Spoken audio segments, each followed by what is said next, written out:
Okay, how's the audio now? If you guys can let me know, I would appreciate that. Could also boost it slightly if it's too low. Thank you for watching and sorry for the technical difficulties. As you guys know, producing a show at this quality sometimes leads to issues. Not much better. Great. So what's the deal? The audio on the mic is terrible?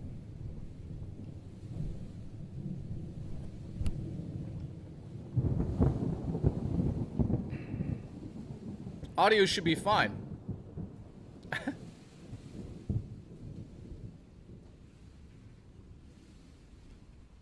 Here's me clapping.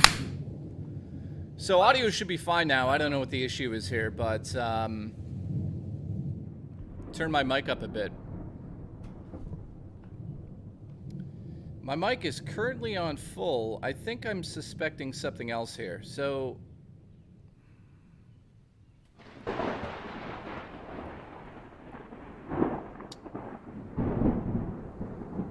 yeah, I can't get it louder. Unless we do this.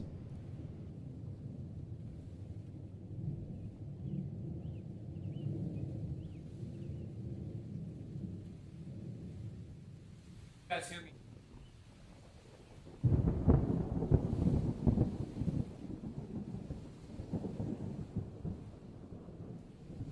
That is fun.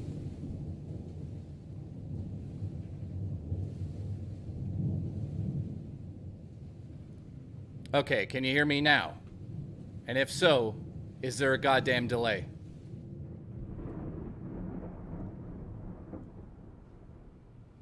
It's fine now? It's fine now. No delay, it's fine. There's no echo. For the love of God.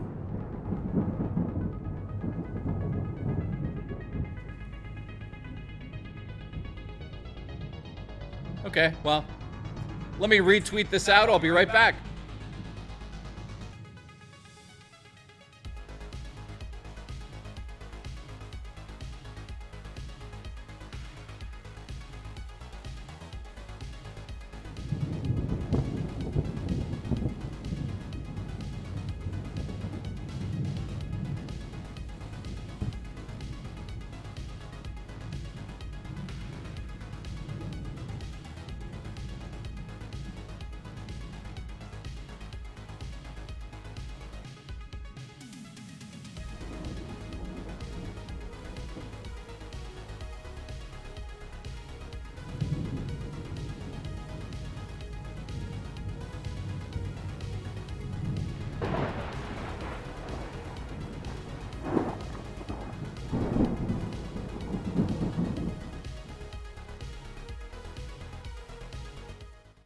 Oh my God.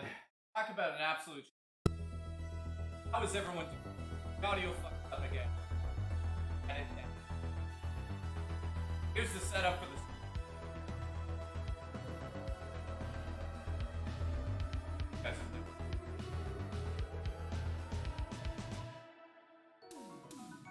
Thank you. The ghost of Zelda is behind you. I'm scared. Support Canadian cats. Support Canadian cat dance. I don't know why I'm having technical difficulties tonight, but it seems in line with how everything has been going today. So hopefully the audio is fucking working, you piece of fucking shit, because that would be great. That's why I, set all this up.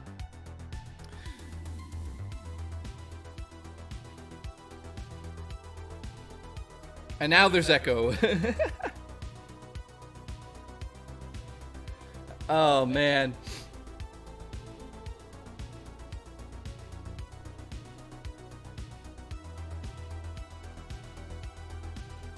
I don't know what happened to the microphone.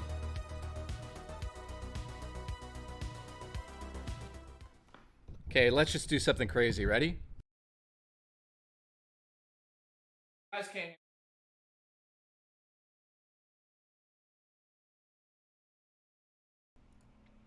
Okay, the mic has been unplugged and plugged back in. I have microphones that want to derail the stream. I'll get to the super chats in a second. I appreciate everybody. Okay, it sounds good now. Thank you, guys. If the echo comes back, it can go fuck itself sideways. Congratulations. Yeah, I don't know why we're getting an echo here, but it's actually quite annoying, isn't it? Let me hear the echo for myself. I think you guys are fucking trolling me.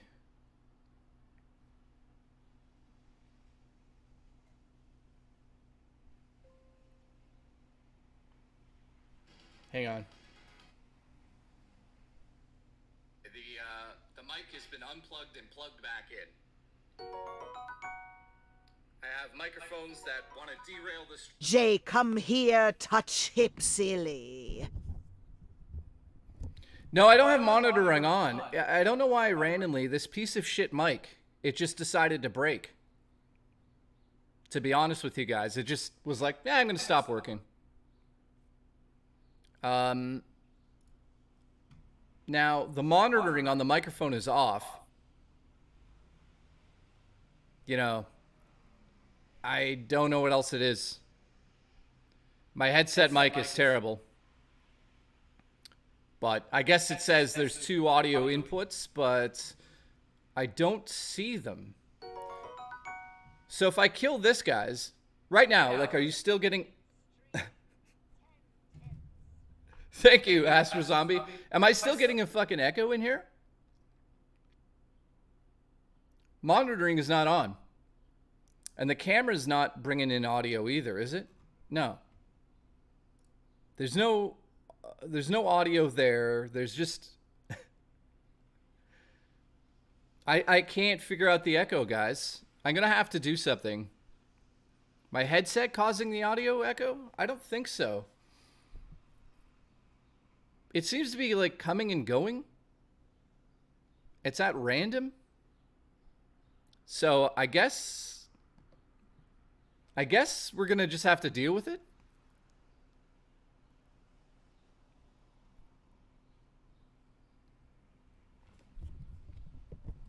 Yeah, it seems to go away and come back.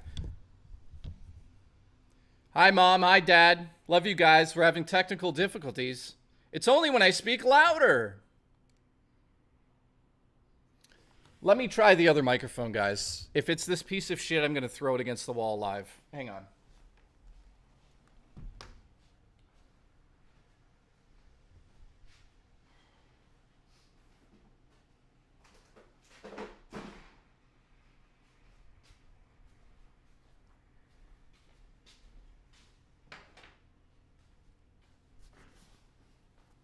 All right. Gonna switch from the one here to the one in my hand. Here we go.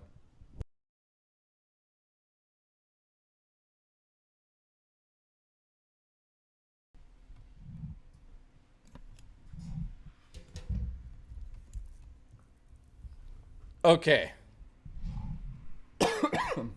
How is it now? Did we actually fix it? Perfect. Thank the Lord. So, how does it sound? Does it need to be louder? Thank you, guys. I appreciate it. I apologize for this. At least it's out of my way, and that fucking thing's out of my way, too. Thank God. 1's 2 cents here. Dave, Goose. Appreciate you guys. Audio is fixed. Much better. I think I know what it was. So that the microphones are tuned differently, not to get into a technical, chat here, but yeah, the microphones are tuned differently. So that microphone there had a delay on it because, watch, this should be perfect timing now. So that was annoying and it's pissed me off. I think I'm going to have 16 meltdowns now. Let's go. How's everyone doing tonight? Tonight's super special because I finally get to talk about a few different things that I've wanted to talk about on the show. So let me at least take this, put it on here. There we go. Okay, so I'll be using this mic from now on. Anthony, what's going on? Let me get to the super chats I missed there. There was quite a few that came in. Let me just get to those quickly. I really appreciate it, guys. And again, sorry for the technical difficulties. I should have known better about the microphone system. So basically, because I'm streaming on such a high quality camera, I have to put a 250 millisecond delay, 250 millisecond fucking delay onto the audio. And when I switch the microphone to that one, it has a different delay on it, obviously. So I apologize for that. What a fucking shit show. I absolutely blew it. Okay, recent events. Let's see what's happened here quickly. So tonight, what is the plan? Most people kind of know what the plan was. So if you're tuning into the VOD, which I'm going to delete the other one right now. The idea of tonight's stream was to finally put all of my horror stories, all of why I love horror, all of my films that I really love, all of the, you know, everything, every aspect of horror. We're going to have discussions tonight. We're going to also have some people come on from the Discord and talk about their paranormal experiences and whatnot. So I hope you guys really enjoyed this. And then I'll make this final announcement because I think a lot of people have been waiting for this as well. On this Saturday, not on stream yet, but at 1 o'clock on Saturday, I have a real psychic showing up to the church. Why is she coming here? Because her and I are going to plan out the actual ghost hunting stream. We're going to do it live, and we're going to figure out exactly what's going on in the church. So I hope you guys really enjoy that. I am bringing, and I swear in my mom's grave, she's not even dead. But I swear that we are bringing a psychic. Now, do I believe in psychics? Sometimes I do. I'll tell you what she said so far. Yes, she will be taking questions live. We will have multi-cameras. We are going to walk around the church in the darkness, multi-cameras, and we're going to figure out what's happening in this church. So essentially, a JKB ghost hunt is happening in the church. So Saturday, she's coming over. She said one thing so far. Koopas, that's funny.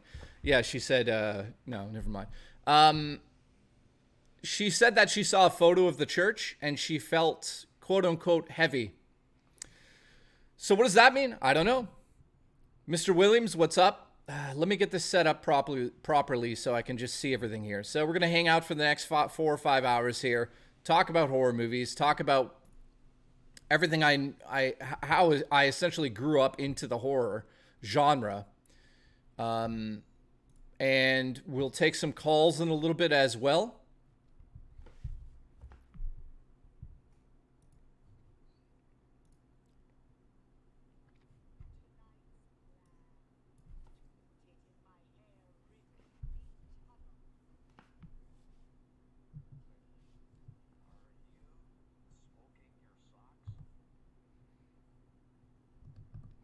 Yeah, I'm going to take a no on that one. We're going to take a hard pass on that one, Woodens. I appreciate your enthusiasm to talk about this, but I would prefer not to do that. So, Stranded J donated when we first started before the shit show. He said, "What's going on? Appreciate you very much." Stranded, really, I honestly appreciate you, dude. And then we had Paul the Alien said, I stopped chasing Ripley down a corridor to watch a stream, which is a reference to Alien. Thank you, Paul the Alien. I really appreciate it. Wooden said raw hooker, which he says every stream, and I really appreciate that. Andrew, what's going on in the chat?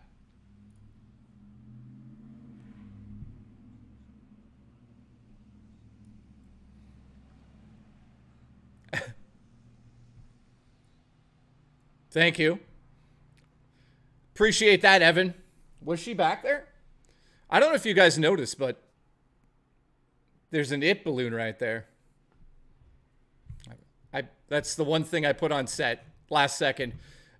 Billy said 10 out of 10, great stream. Thank you, Billy. I appreciate you talking shit about my horrible beginning stream. We got Goosey Goose, who became a Basic Legend member. Let me just say this. Where's the camera? I'm looking at this camera like an idiot. We have like 780 members. If you look at the chat, almost everybody's a member. That's because of, well, obviously amazing support, but also a bunch of people, which we'll talk about during the stream. Cosmic Productions, what's going on, buddy? He says, I blame the ghost for the audio. Absolutely, man. That pissed me off. Appreciate you, and thanks for you coming through. What do you guys think of that lightning effect? Jasper the Cat says, ban members. Listen, ban anybody in the chat that looks at me. Juicy Booch donated. Thank you for the $1. Appreciate you, as always, coming through here. And then Wooden said, tonight's plan is to put it in my hairy meat-ridden tunnel, which is definitely not happening tonight. I'm not in the mood for that. So I've basically set it up where I wanted to do something special on the show in terms of, oh, what just happened? Tower Dragon just gifted 5 memberships. Enforcer.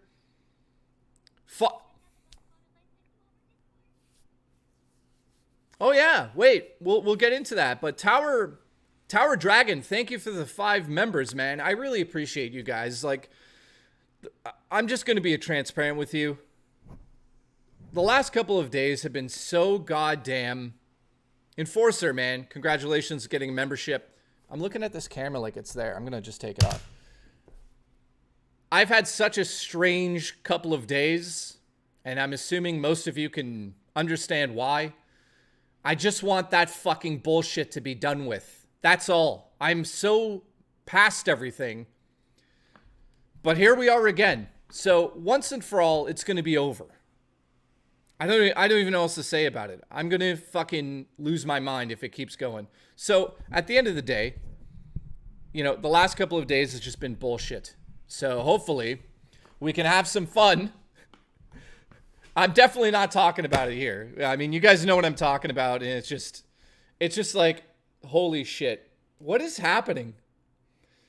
Gothy. Yes, I'm going to check out the photos on Discord, Gothy. If you can resend them to me. Not resend them to me, but just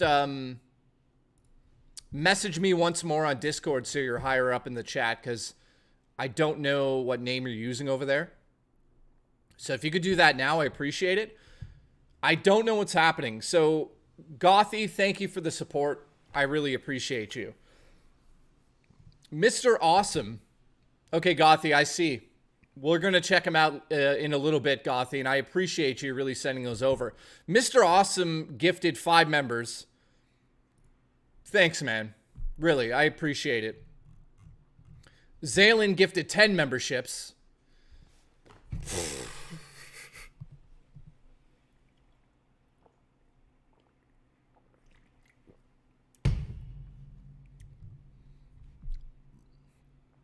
Drummer, what's up? Nate, what's going on? Dogstar, what's going on? Oh, Dogstar, you got a membership, man. Malgus, what's going on? Ooga Booga. Thank you, I appreciate you. So, Zaylin, thank you, man. I really appreciate you, dude. Non-stop support. Thank you, man. Okay, thank you again. And Horror House Media, it's going to read it out in a second here. I do have something else to show you before we get into everything. 2 items showed up. 2 items in the P.O. box. Once again, if you guys want to send anything to the P.O. box, I'll put it on screen right now. I didn't put it in the underbar, which I failed miserably. I apologize, but I'll put it on screen right at the top there. So that's my P.O. box. If you want to copy it down, I'll leave it for a second. Nate says, sent you stuff. Thanks, dude. I appreciate it. So you guys are insane. It's like, I don't know what to say to you guys. Here we go again. Horror House said, I used to live in a house that was built on Civil War battlegrounds, which is just absolutely crazy. If you're into the paranormal, then that's like a hot spot, man. Viper, Viper Eyes, man, thank you so much, dude. He just gifted 10 members.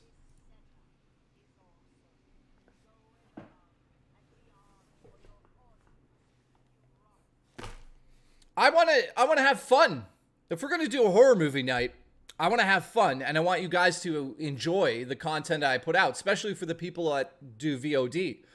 I really want to just have fun tonight. You know, it's like the last couple of days, again, just to be transparent, have been fucking bullshit. And I'm just so excited to go in front of the camera and talk to you. I consider everybody here my friend. You know, tomorrow's stream was supposed to be all about Star Wars Battlefront. And unfortunately, we're going to have to cancel the gameplay portion of tomorrow's stream because the game is fucking terrible. And I'm so disappointed over that as well, especially for the people who are excited to do that on stream. I can't believe the state of this game. I just can't believe it. So I'm so disappointed about that. I will be streaming tomorrow at 5, so I hope you guys show up for that. I'm considering playing the Master Chief Collection. I'm going to talk to Sexy Coco after this stream tonight and see if we can pull something out of our ass last second. And we'll see. Sexy Coco, I'd love to play some Halo multiplayer, like Halo Infinite multiplayer. That'd be fun tomorrow. If we can't pull it off for tomorrow, tomorrow's stream is at 5 anyways. So I appreciate you guys. So Crooked Warden, thank you for saying that about the setup. I think it looks great. You know, obviously, I'm dealing with a high-end camera here. Or Helldivers. That's... Dude, you know what? Let's do it. We're going to play Helldivers tomorrow. I can't promise I play with everybody, because obviously there's going to be a lot of people here. But tomorrow is Helldivers on the stream. That's it. We're going to start at 5 p.m.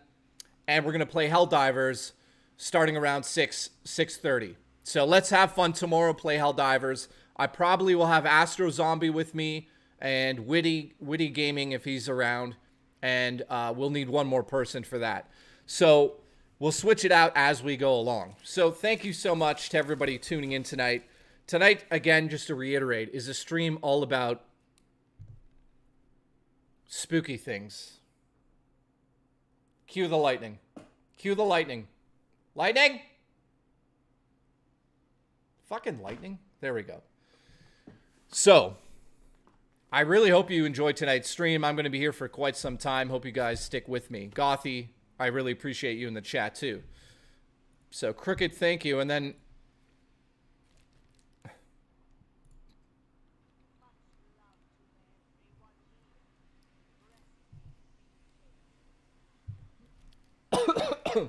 Listen.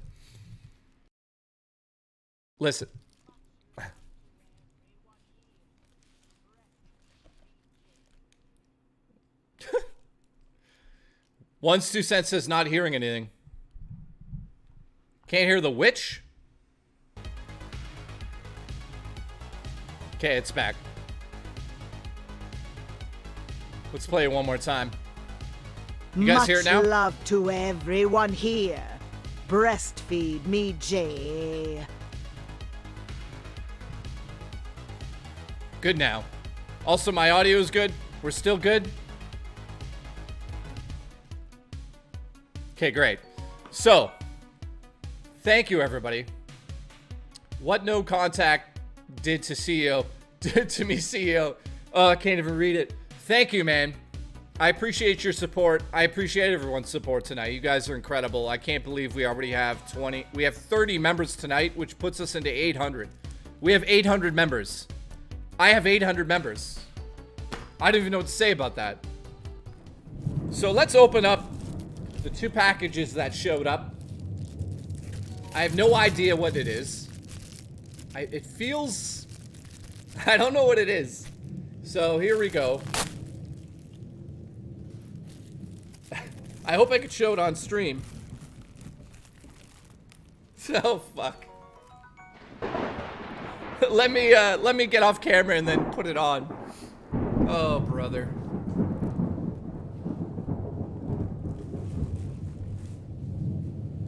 Who sent this? Who sent this? Oh, no. Oh, God, there's no note. There's no note. Okay, well.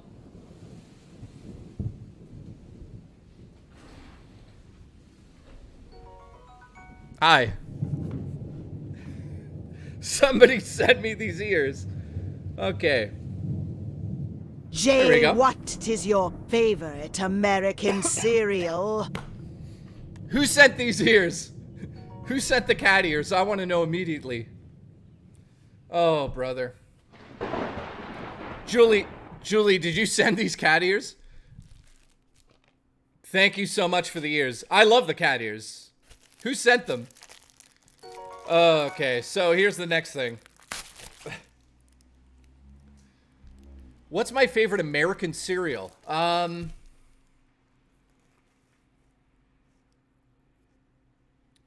you, Crooked, again, man. I appreciate you. I read it a little bit earlier. What's my favorite American cereal? I think for me, it's probably Fruit Loops. To be honest, I really can't stop having Fruit Loops, guys. It's Fruit Loops. So here's another package that showed up. It is... What is that?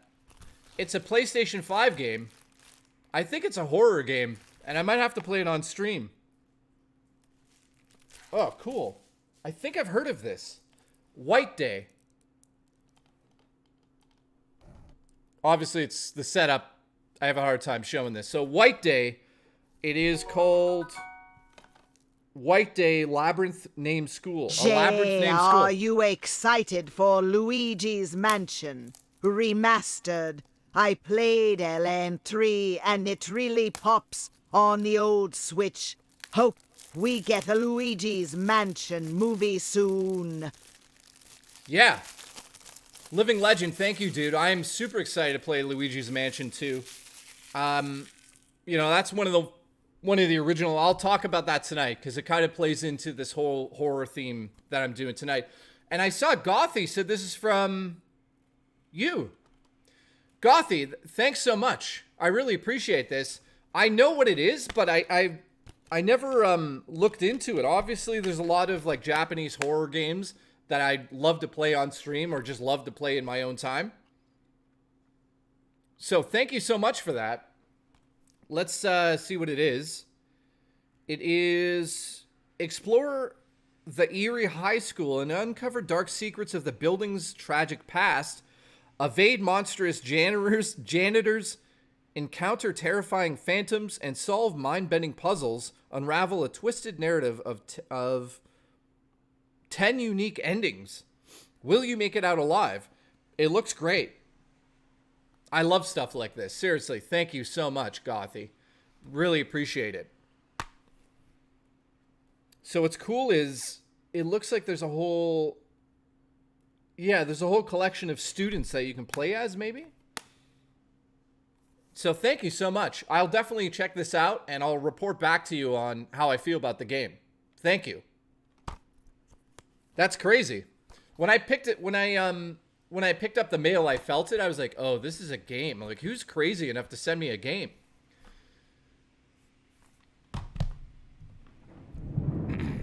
Cyril Vapist, what's going on? So yeah, Living Legend, thank you. I appreciate your support. Luigi's Mansion 2, super excited for that for sure. That's my package. Gothy, thank you. Again, seriously. Amazing. Amazing. I really appreciate that. Cyril Vapus, man. Glad you're here. The Domain has gifted 2 memberships. Thank you, man. Thank you so much. Tommy P says cat ears were for me. Here we go. Tommy P, thank you, dude.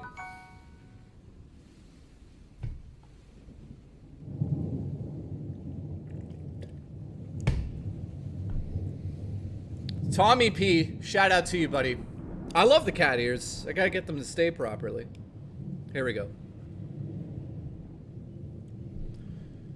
And yeah, Tommy, seriously.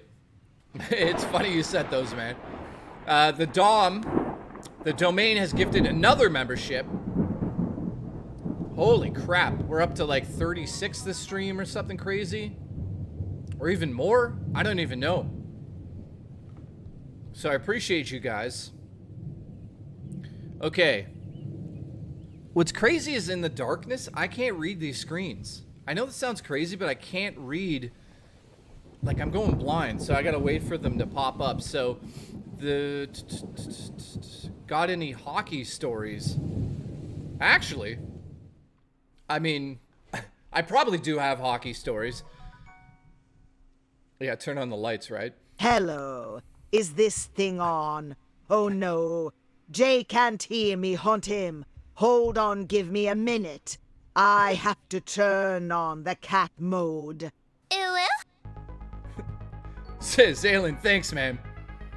I was waiting for somebody to do the ooh. Hockey story, I'll get to that in a second. Zaylin, thanks, dude. And then also, Bohab has become a super legend. Thank you, man. And then Tower Dragon gifted 1 membership. Thank you. Got any hockey stories? So we used to play hockey in the middle of the road in like minus 25 degrees. So it was it was an experience. So I'll tell you one really quick story. Thank you, Juan, for becoming a member. I really appreciate you, dude. So I think that was gifted by Tower Dragon too. So congratulations. Congratulations. You blew it. So I'll tell this one story. I used to live in this old building, and this old building was like a piece of crap, right? My mom's here. She can vouch for me. You know, the building was falling apart. And we used to play hockey in the summer, spring, winter, fall. It didn't matter because in Canada, hockey as a child was something special. I wouldn't say that I played it all the time, but I did play hockey a lot of street hockey. Never with any skates on because, yeah, that was slightly dangerous. So one day, we invited some random kids off the street to play hockey with us, and we were playing with somebody named Dave Hornby. Mom, remember this guy? Dave Hornby. Hornby or Hornby, right? And we're in the middle of the game, and I picked somebody off the road to be the forward. And this guy just happened to be incredible at hockey. And Dave didn't like that. So halfway through the game, Dave broke my nose. So I got You're totally worth it, Jay. Love this community. Thanks, man. I appreciate it, dude. I really do. Thank you. I think it was Dave Hornby or Horny or something. I don't know. Hoot Wireless. You blew it. Anyways, Dave gave me one of these. It broke my nose. Is my mom in here talking? Mom, remember that? Hairline fracture in my nose, blood everywhere. And I remember his mom from the balcony being like, you deserve that. And I was like, you're a bitch. We went to the hospital, and then later that night, I had a hairline fracture in my nose, blood everywhere. Dave showed up to my apartment. He apologized. So there's one of your hockey stories that, you know, it didn't feel good. It definitely did not feel good. So let's check in on Gothy.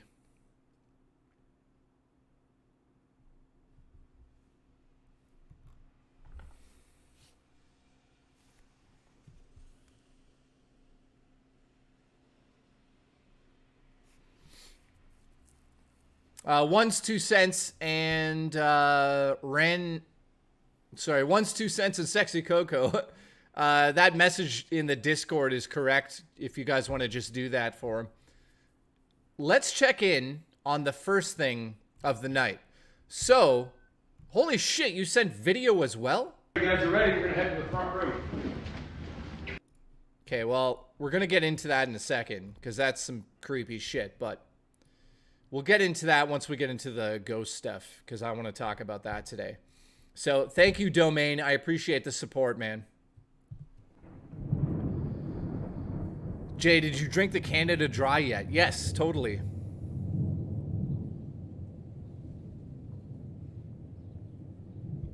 Oh.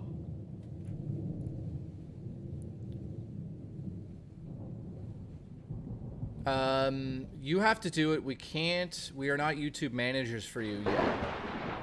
It says you're managing moderator.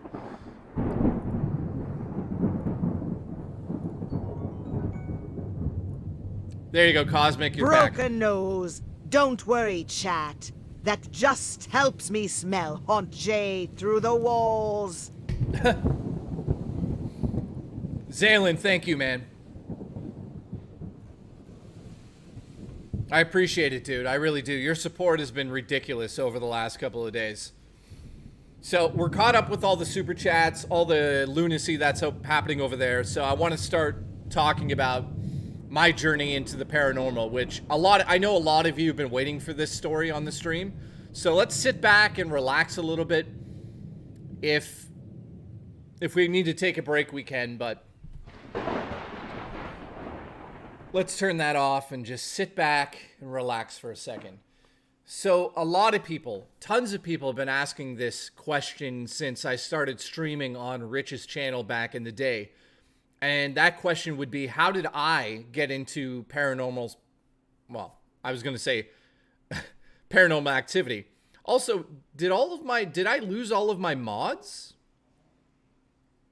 Yeah, and I'll make it clear right now. There's some things that have happened to me in the paranormal world that I find to be interesting and unexplainable, but I've never really experienced something that I can say is flat out evidence that there are ghosts or anything of that nature.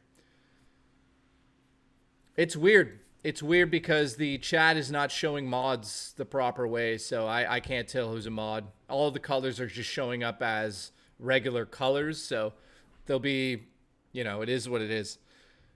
So the first question I have to you guys when it comes to paranormal stuff, how many of you in the chat actually believe in it and how much of you don't? Because there's a lot of people. Yeah, it's weird. It's showing on your end. Let me reload it here. Maybe it'll fix itself.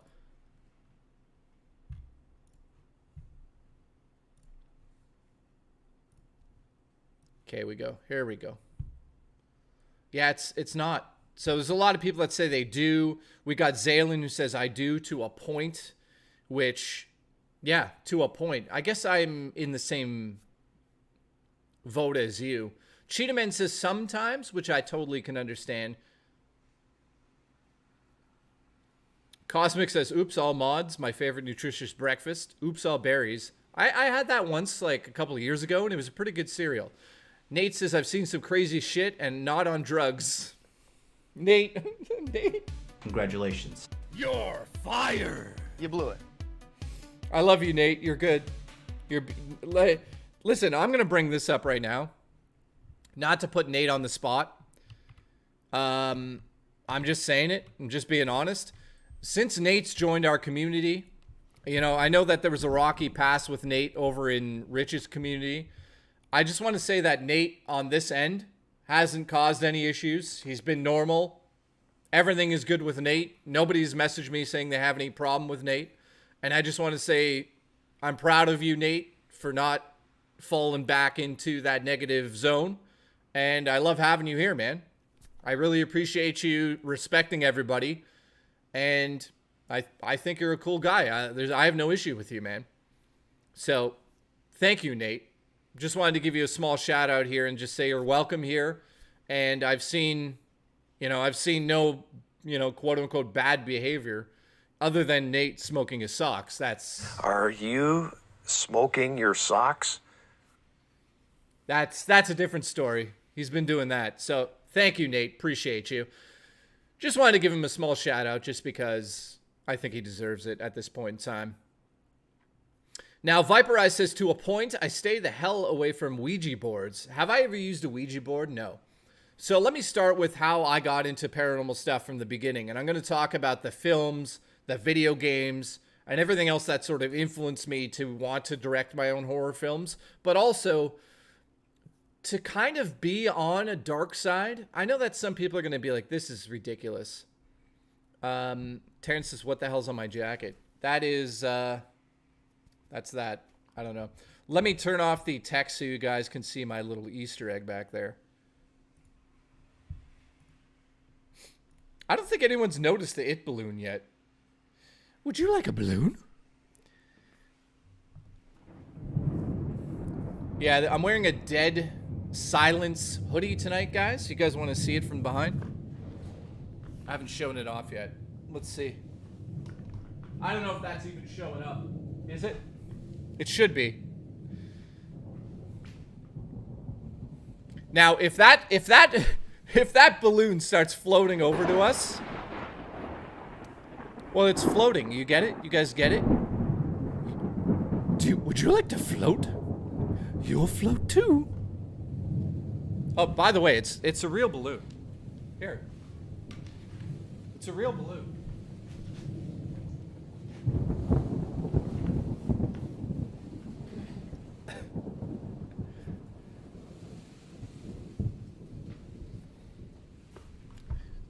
Now, before I really get into everything, I just want to say, what do you guys think of this setup? And I hope that the flashing on this side of the screen is not too much. I just thought it was cool atmosphere. We could, you know, have a good chat. Also, is the lightning too loud? You guys like the setup?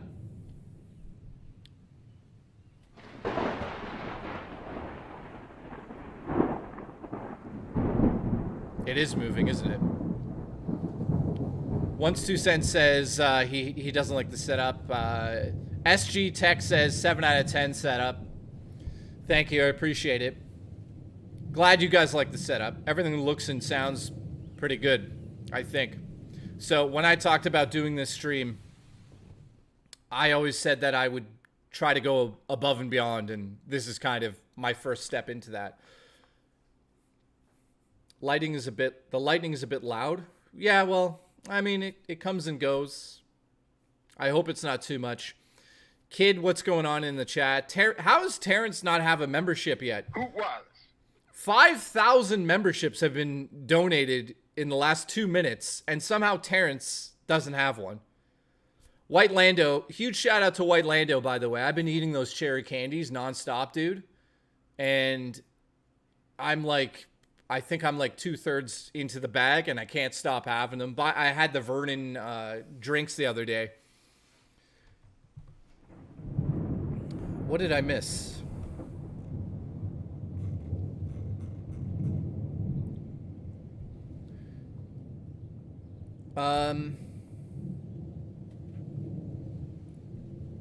I noticed that Streamlabs we have broken constantly on stream here, so I apologize if it's super delayed. I know that Razor donated and said low cholesterol marinara support stream, which hasn't shown up on screen yet, so I apologize for that delay. Chris in the chat, I'm going to send you some beaver nuggets. Okay, Chris, I don't know what you're sending me, but Low cholesterol marinara support stream. Low cholesterol marinara support stream.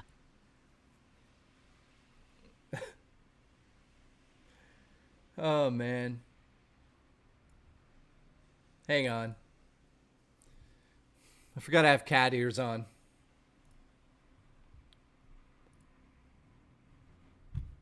So let's just...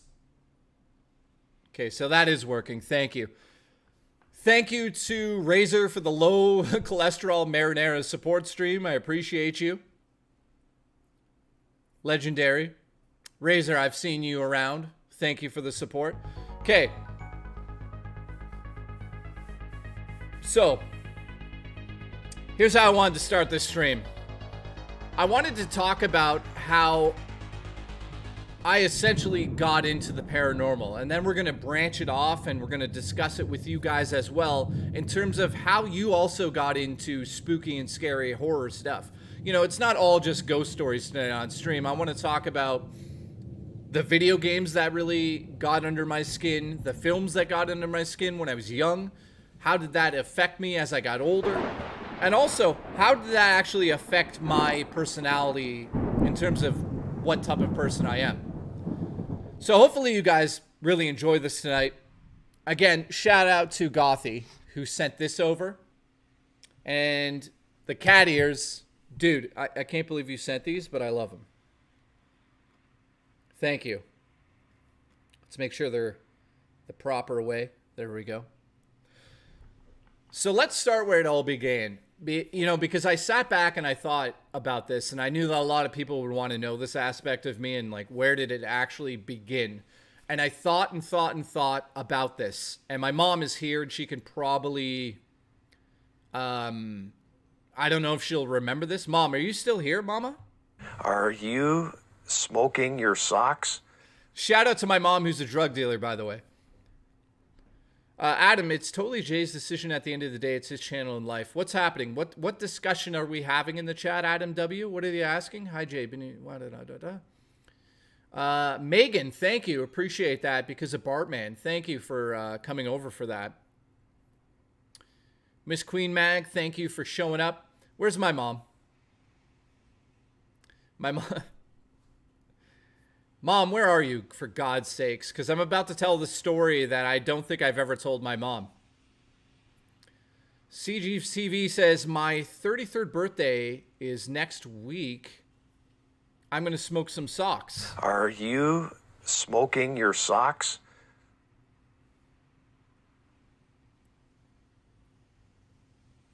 So, I don't know where my mom is. She's not here right now.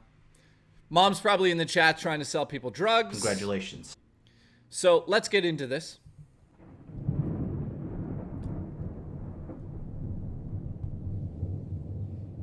So, long time ago, and I thought about this, guys.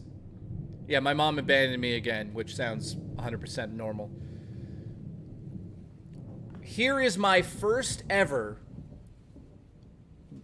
memory of being around something that I would consider to be paranormal. When I was about, I think, 7 years old, and again, if my mom's here, she can vouch for this. When I was about 7 years old, my mom and I went on a tour of all of the houses, or I should say apartments, that we were going to move into. And at the time, I lived in Barrie, Ontario. So picture me, a 7-year-old kid.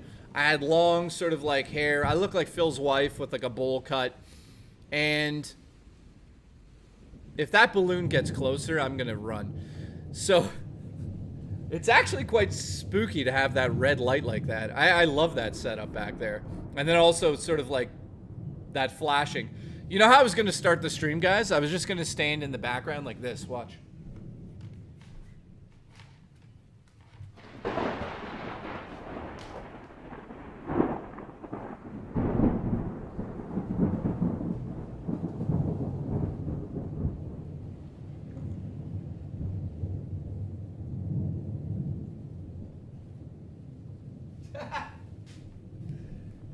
Now that would have been creepier.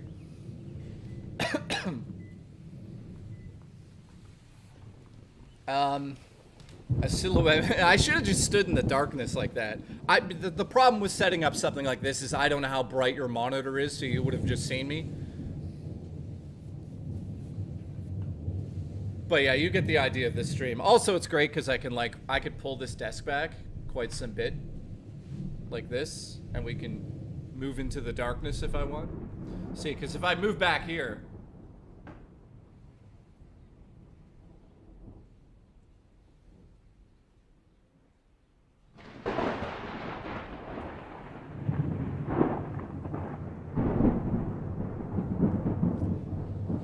all right.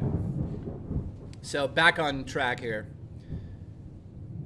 My mom and I went to look at these apartments, and I'll never forget this story now. And it popped back into my head after I thought about what I'd want to talk about on this stream when it came to how I became who I am.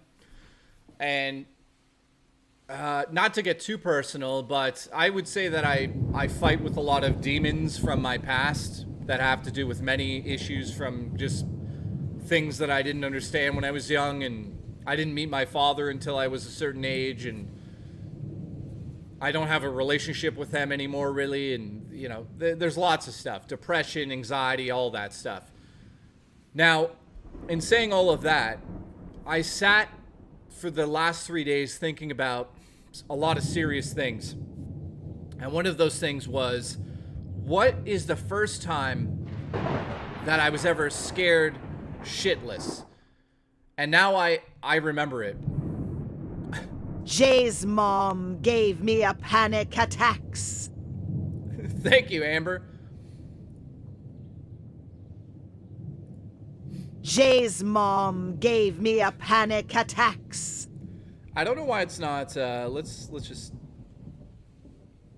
Let me just do a test here to make sure it's working. Okay, it is. Cool. So, I thought about it, and it really comes down to this one story that now when I think about it, it actually scares the shit out of me. So, my mom and I, we moved around a lot when I was young. You know, I'm not blaming my mom for this. It was just tough times because she was a single mom. Jay, you never made me a Maud, you son of a gun. I never made you a mod? Amber Heard's turds. Listen. Type something in the chat, you could be a mod, for the love of God. For the love of God, thank you, Amber Heard's turds. I appreciate you. I appreciate your turds. I love the way you move, the way you drop into the toilet. You're gorgeous. Type something into the chat, for the love of God. God damn it. You're fired. You blew it.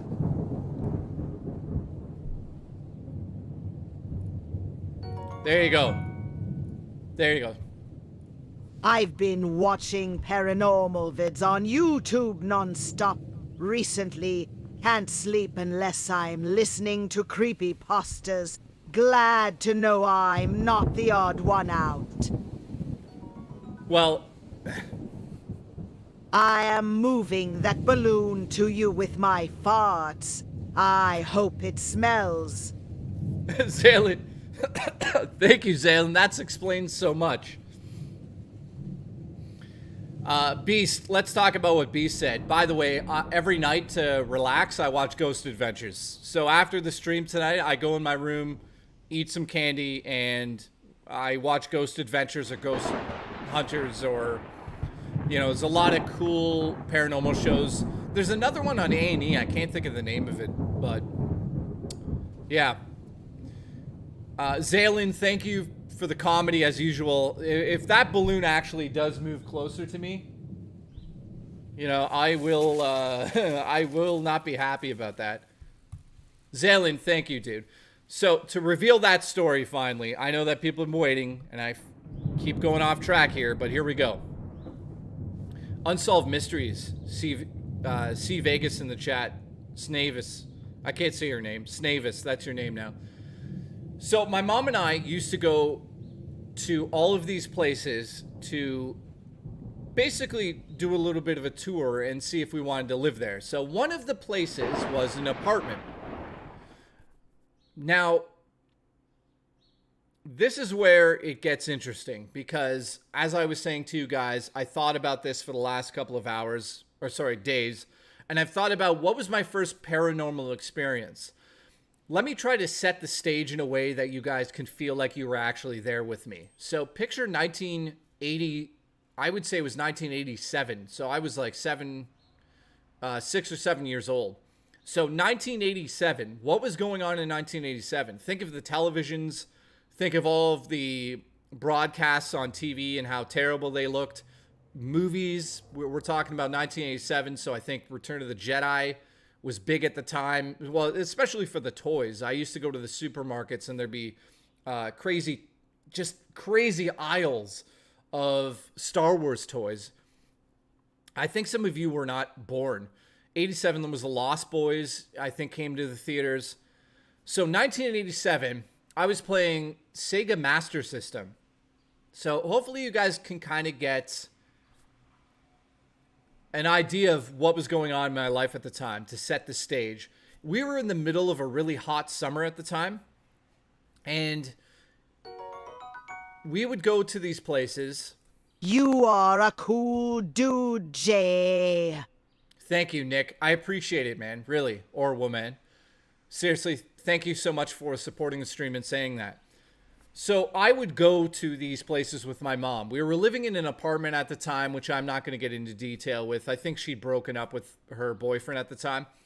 So we went to all these places, and this is where it starts. We went to a couple of these apartments in 1987, and they were small, They were dirty, they were dingy. It was not like my mom was really impressed with those. Now, it's hard for me to remember. I've had dreams about this. I've had dreams essentially about the house I'm about to talk about, but I don't remember where it was in Barrie, Ontario. All I know is it was a very old house in 1987. So that's a long time ago, over 30 years, right? Now, we went into this house, and I remember it being, straight out of 1987. So think about it. Wood paneling, really weird green panels, painted, carpeting, old fixtures out of the 80s. And the house felt, from my memory, I remember my mom, and if she's here, she can maybe remember this. I remember my mom and I going into the house and not saying anything about how we felt about the house until, I think, weeks later. Jay ask, show me a sign you are here. You want me to conjure up a ghost live? Okay, watch. Ready? Here we go. If you are currently watching me right now in this church, show me a sign that you're currently here. Move that balloon. Okay, the balloon's moving. I didn't even look at it. No, seriously. Really move the balloon. The balloon did move slightly. The stream is glitching? That would be great. Seriously, if there is something in this church right now,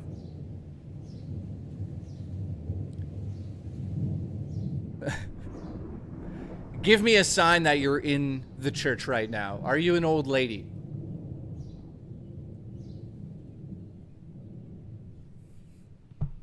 I don't know, man. Let's do it one more time. If there is an entity in the church, move something behind me. Knock something off that shelf. Right there. Right here. Knock something off that shelf. Move something. Do something.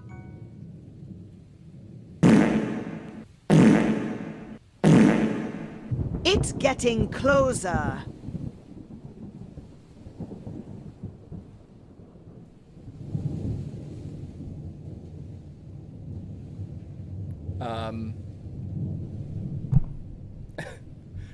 I heard a fart noise and the balloon moved. I'm not fucking around. My audio's been on the whole time. Zaylin sent a fart sound. Somebody clip this right now and send it to me. I'm fucking got chills up my back.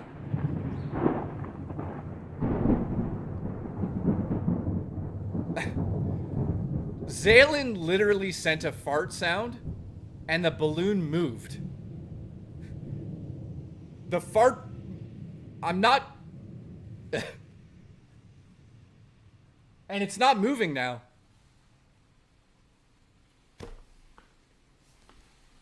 I'm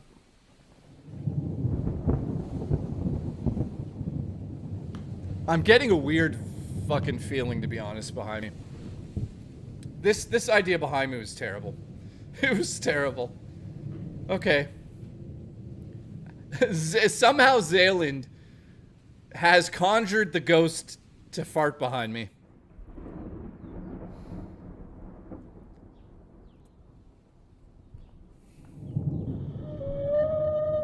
By the way, I'll prove that it's just hanging there. Because I read somebody was like, oh, he's got it on a string. Watch.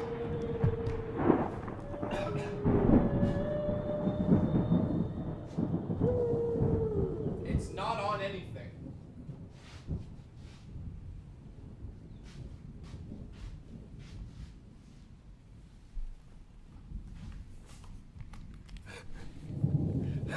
It's not I don't have a string or anything.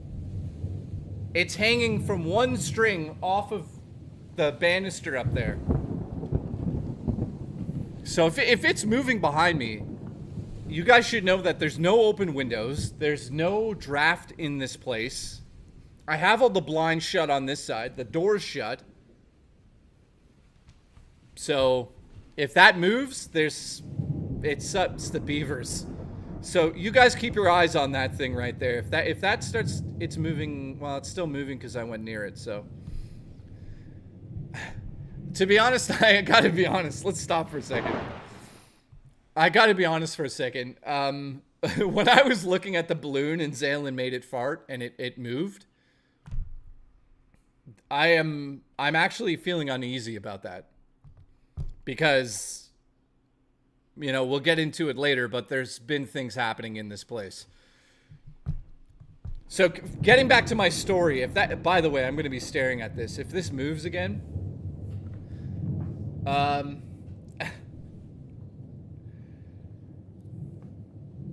so getting back to the story with my mom and this place, and this is my first ever paranormal experience. The house had a weird feeling to it. So picture a 1987 typical 2-story sort of run-of-the-mill house in the center of town. Think about like Derry, Maine, like straight out of It 1, 2, and It Chapter 1 and 2, the remakes. And guys, I'm being dead serious. I'm getting a weird feeling, man. If something appears in this fucking dark shadow behind me, I'm not gonna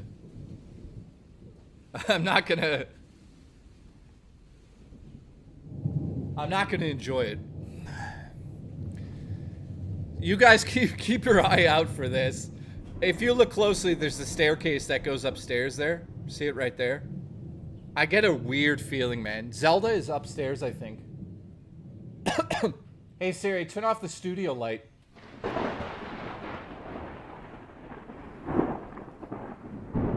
So I went into this house with my mom, and we were looking to rent it. So picture the house out of the end of Silence of the Lambs. That's what this house sort of felt like. It felt massive. It felt depressing. It felt like it was heavy. I'm watching that balloon, guys. And as my mom and I went through the house, we went from room to room, and she was just like with somebody else. There was like the landlord or something was walking us through this house. And I'll never forget this now that I've thought about it. This is my first paranormal sort of experience I ever had. The Roman Victor says a gay ghost touched me. No, definitely not. I went upstairs in this house, and there was... it's very hard to explain, but like the staircase was very narrow. So you could like kind of touch both sides of it, and it was very steep.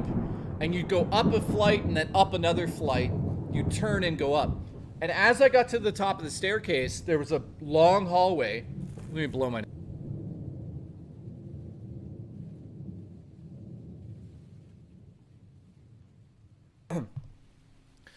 Man, I'm telling you. I sneeze sometimes when I'm spooked. I know that sounds weird, but I'm definitely spooked a little bit. And I went up this staircase, guys. And at the end of the hallway, it was this like long corridor, and there was a room. And I walked down into the room without my mom. My mom was still on the main floor. Is she here? I don't know if she's here. Mom, are you here? As I got closer to that room, looking back at it now, I shouldn't have went in this room.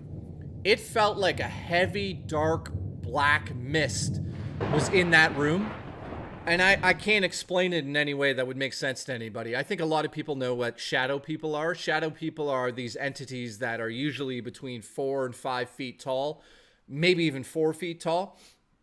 And they'll sort of disappear out of the corner of your eye. A lot of people see shadow people out of the corner of their eye. It's always this like split second. You'll see like a movement and it'll be out of the corner of your eye. Now, have I seen those before? Absolutely. I've seen a lot of weird shit just in real life. But you know, some people say that there's residual haunting. So what a residual haunting would be, that kind of goes into the energy of the situation. So they say, I don't know if I believe it completely at all or any of this, but if you go to somewhere like the Stanley Hotel, which is the hotel that The Shining is based off of, the actual hotel is called the Stanley Hotel. The Stanley Hotel is on top of a certain type of rock, and it's believed that this rock can capture energy, so it's kind of like a magnetic tape replaying over and over and over. So you'll see the same events happening. So they think that items can contain very traumatic events within the rock itself, or wood, or items in your house. That's why there's haunted items. It's also called a vortex, says Gothy. There's different terms for all of this stuff. But at the end of the day, that's what we're talking about here. Going up into, not the Stanley Cup, the Stanley Hotel.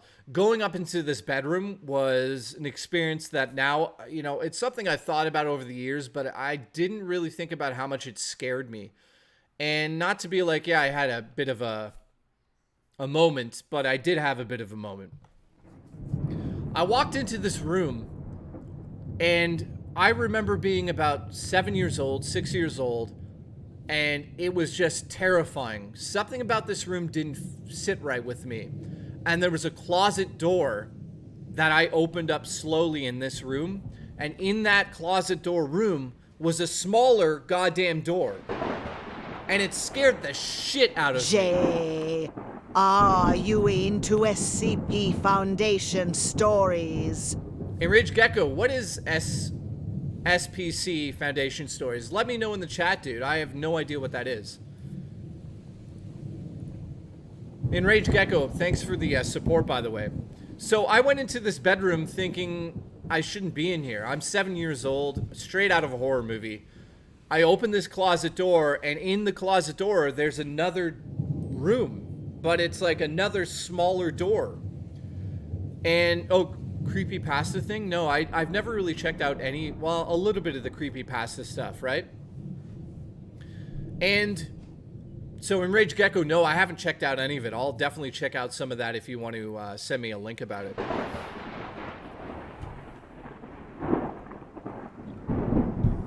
So, here's where it got really scary. Saya, thank you for becoming a super legend, man. I appreciate you. Thank you. As I went into the room, like I said, there was a closet. I opened that closet, and the door itself kind of got stuck on the carpet on the floor from what I remember. And I had to really open it. And after I really opened it, in the back of the closet was another door, which was about half the size. I'm getting chills, like I'm getting uneasy just thinking about these moments. And I must have been a ballsy kid. I opened the second door. And what the second door was straight out of The People from Under the Stairs. If you've seen that movie, you know what I'm talking about. Now, keep in mind, I'm on the second floor of this house. Now, looking back, I understand what I kind of found. So, a lot of the houses built in the 1900s would have, I know this sounds terrible, but they would have like servant doors, or they call them servant doors in Canada. But essentially they were for like maids if they were bigger houses, and the maids would use these back exits to go down these like super narrow staircases so that the owners wouldn't have to see them. So what I had found was actually the maid, or whatever you want to call it, exit of the house. So I opened up this second door, and there was another hallway, but what I realized was there was all these other doors.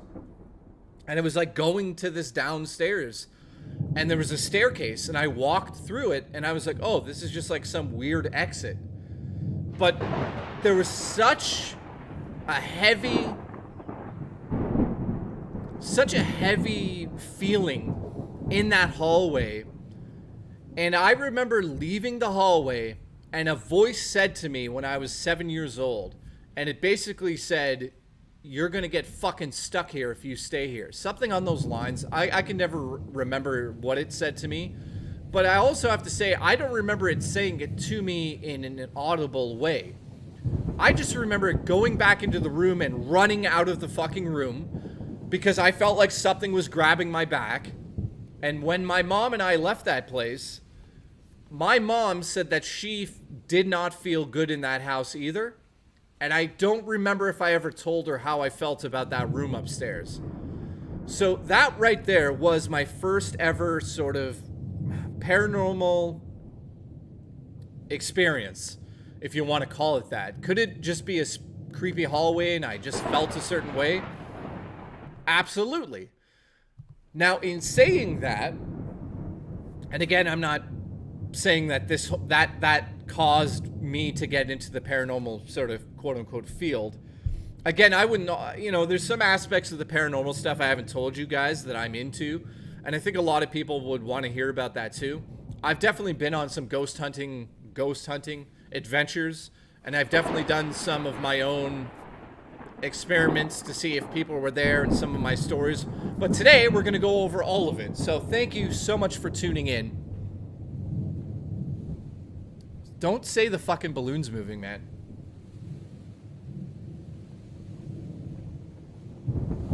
It's not moving. So right there, that was my first paranormal experience, which will lead into what I'm about to talk about. But I do want to chime in with you guys in the chat here. Enraged Gecko, what did you send me, dude? Let's see. Thanks, dude. I'll check it out after, man. I appreciate it.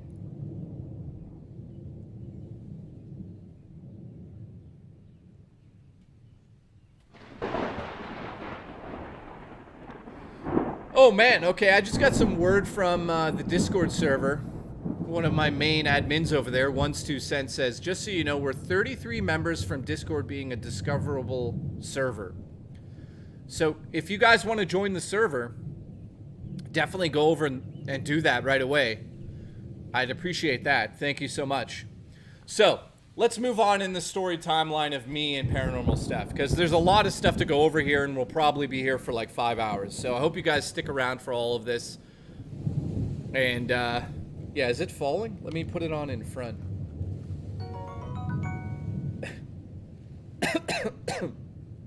This is a scary low support stream support Jay's haunted house. Thank you. Congratulations. It's Jeff. Thank you for the support. I appreciate you. I wouldn't say this is a low support stream. We have, I think, 20 new members.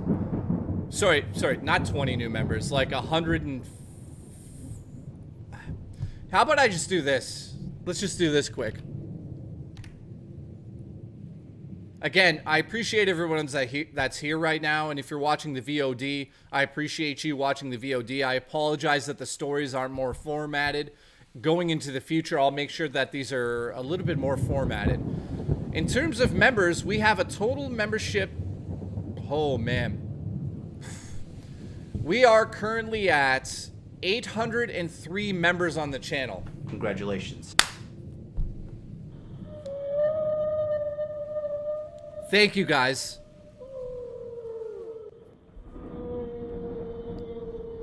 $803 members. Now, I don't know if we'll be able to stick at that. Obviously, I think that about 500 of them are... 500 of the members are gifted memberships. So I want to say a huge shout out. My house is haunted by my sisters. They knock, move things. The night one of them died, I was in bed. She whispered Kristen in my ear, nearly my cell. What?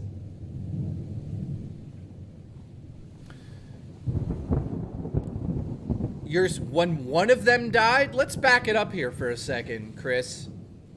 You live in a house that's haunted by your sisters, and you said that they knock and move things. And one of them died and then said your name in the ear. Dude, that is some spooky shit. Maybe you can clarify what you're talking about there. Both of your sisters passed away?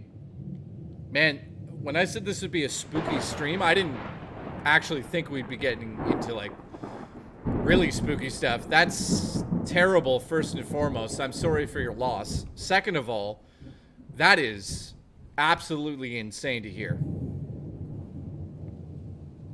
Wow. As I kick the camera. Whoops.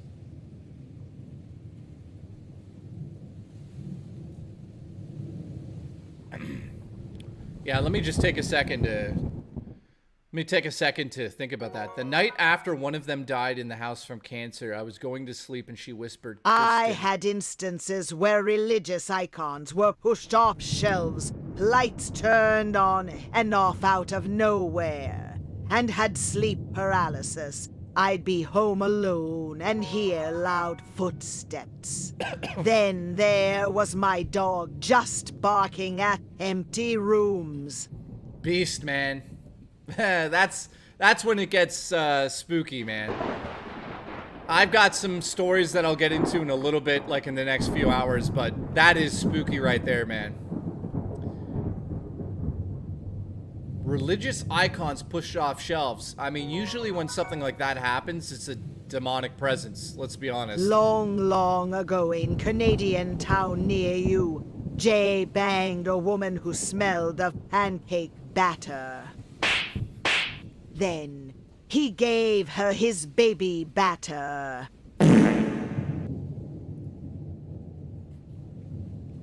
Congratulations.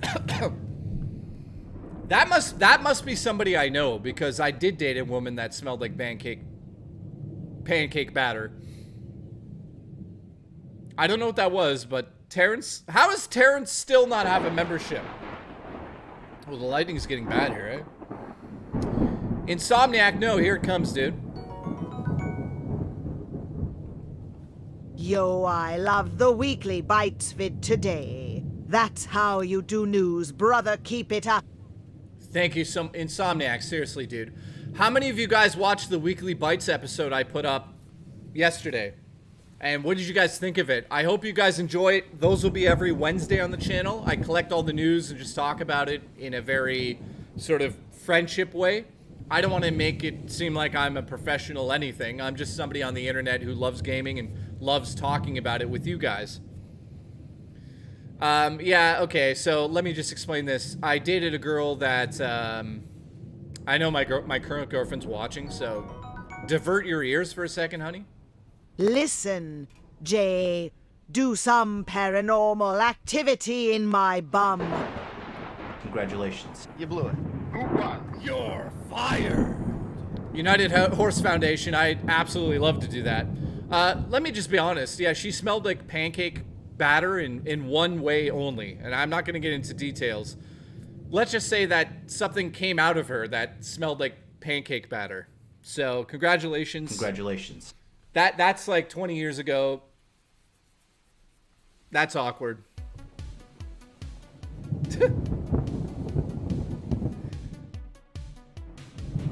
Yes, Birds of Peace. That is exactly what it was in the chat. So what did I miss here?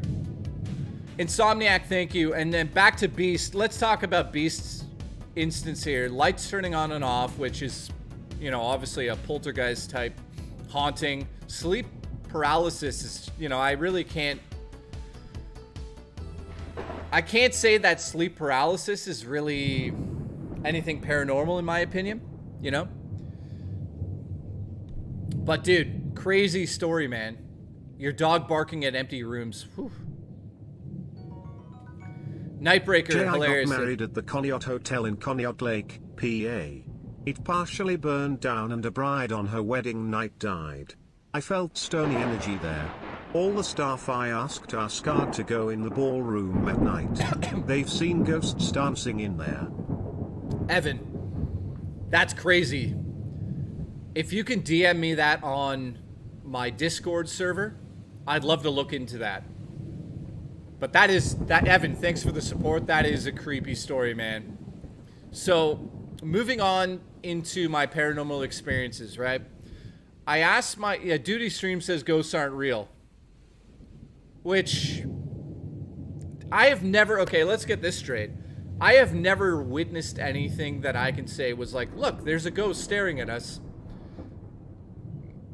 Have I dealt with weird situations? Absolutely. Doorknobs being turned, things being thrown, objects falling over, cans of soup being thrown around. They're just fun stories to think about, you know? Not that I sit back and think about the paranormal constantly, but a lot of my life does kind of revolve around paranormal stuff. And it kind of goes into this one theory that I had, which I'm going to get into the details of that as we go. So let's move on in my story here, guys. As we get deeper into, well, that sounds sexual, so. You're fired! Congratulations. As we get sort of along the timeline. So when I was 7, I had that experience in that house, as you guys heard. I do remember asking my mom a few times if she had any stories, and she never wanted to tell me her stories. To this day, I still don't know what her stories are. I do know something gruesome happened to my mom, and I don't know if it was like a guardian angel, and I don't know if I want to get into... Well, I could tell this story. I don't think my mom would care about this. So the reason why I think I am connected to that stuff in more ways than one was just how it was exposed to it as a child. Not by my mother. Just, you know, it's hard to talk about this stuff. When I was in my late single digits up until I was 12, I constantly had sleep paralysis accompanied, usually by a goat figure in a cloak. Anyone relate? Dude, living legend, that is terrible, man. Can anyone... I've never seen a goat. Knock on wood. J Rob, thank you, man. Says, I'm enjoying this, Jay. Thanks for tuning in, man. I hope that people enjoyed the VOD and people enjoy this moving forward. I'd love to do more horror movie nights. Obviously, I won't be able to cover everything in one night, so we'll do it every couple of weeks. So let me just try to explain what I'm about to say, and I want to see if anybody can relate to this. If you watch a lot of horror movies, it's always the children who have... Now, I wouldn't say depression or sort of a dark sense of humor or some sort of connection to the dark side of life.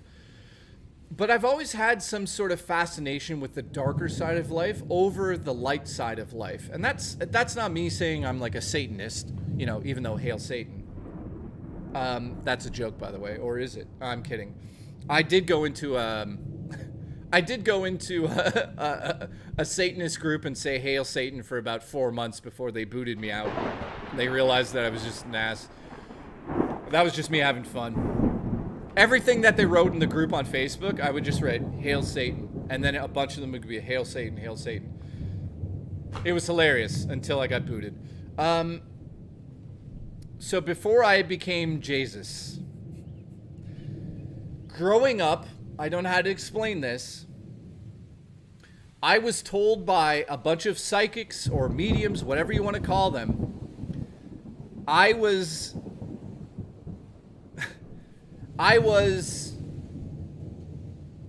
told constantly throughout my teenage years from 13 until 18 years old that I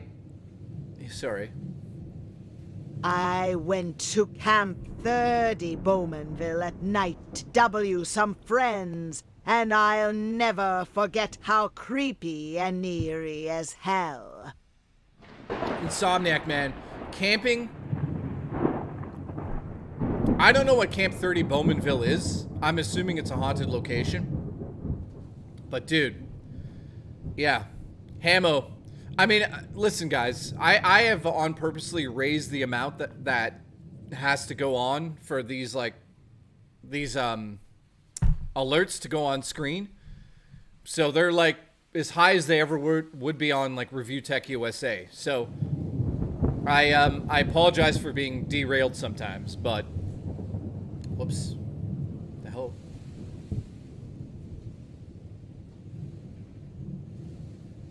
I thought I just okay, whatever. That was weird. So, getting back to my story. Oh, Camp 30 is in Bowmanville. Okay, yeah, I know Bowmanville. Yeah, totally.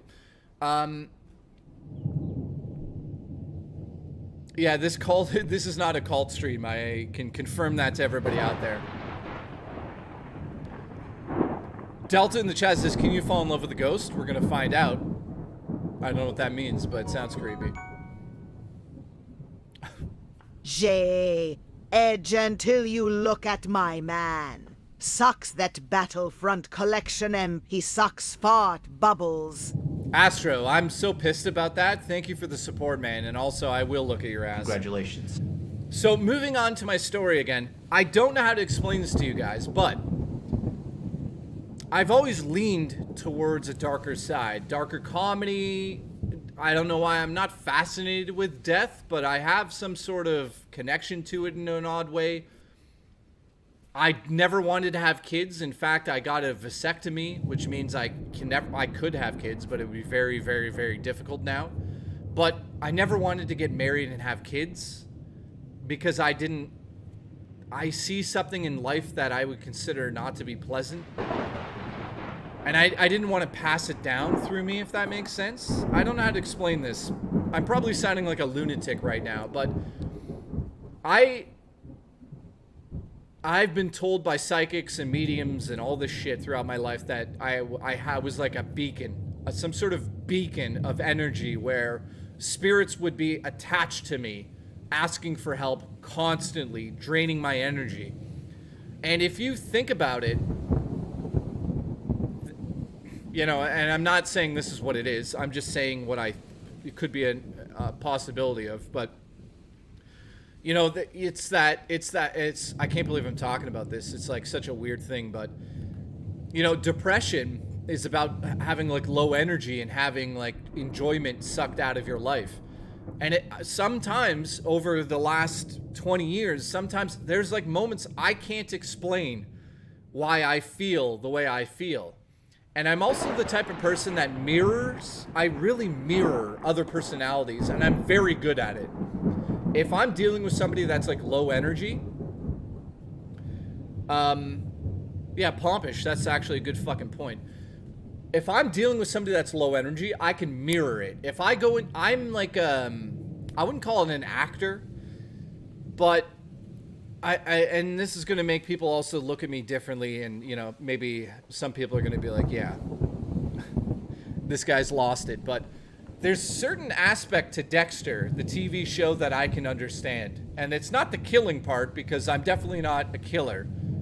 I don't have any fantasies about that. I never did. It never went in that dark, you know, territory. However, when he talks about not feeling certain things and he has a darker side, I love that show because I could relate to the dark passenger idea. Not the dark passenger that goes and kills people. But I sometimes feel like something is standing next to me that I am mirroring. And I can't explain it. I just really like dark things. And it's not that I like to scare people, even though I kind of do. I really enjoy that. You can kind of tell by my setup here. I like to play with the idea of horror But at the end of the day,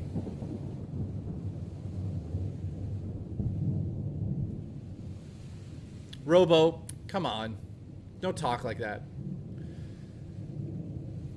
So, I don't know if anybody in the chat can relate to this, but even coming onto the stream today, there was part of me that was like, I don't want to talk about this. And there was like something really negative in me saying like, I don't know if we should really talk about this. And I'm going to be honest with you guys, I had to take an Ativan to come on stream tonight because I was so nervous. So when I come off of the Ativan, I go into another world. And it's not the world I'm in right now. I know this sounds so weird. But when I really, really, really focus in on that negative energy surrounding me, that is when I witness weird shit happening in and around my area. And that's why we're going to do a ghost hunt. That's why the psychic's going to come on stream. And I'm setting it up for this. We're going to talk to the psychic on stream. and we're going to see what's going on with me. Because I believe when I met her, she also said, yeah, there's a lot of entities knocking on your door constantly. So at the end of the day, let's finish off this segment. I definitely have some sort of darkness over me, and there's been people that have met me in life who see it instantly. But then there's other people that don't see it at all. But there's been people that look me in the eyes and they know that something is slightly off. And it's like a deep, dark depression. Double agent, we're gonna have a psychic. You're single now. Congratulations. Thank you, Slade. Jay, who's that person behind me? I wish there was a fucking ghost behind me right now. So Anthony brings up a queer. Yeah, listen. Anthony brings up a curious thing in the chat. He says, I don't believe haunted places are haunted. I believe people are haunted. So in saying that, do I believe that sometimes I have something that is... Okay, there goes a fucking balloon.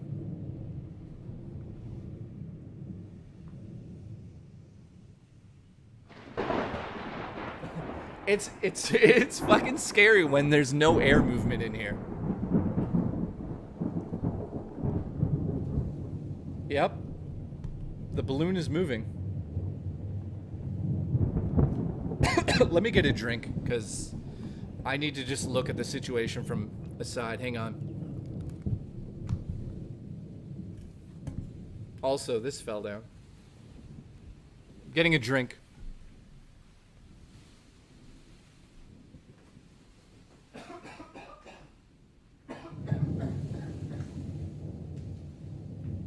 I choke to death.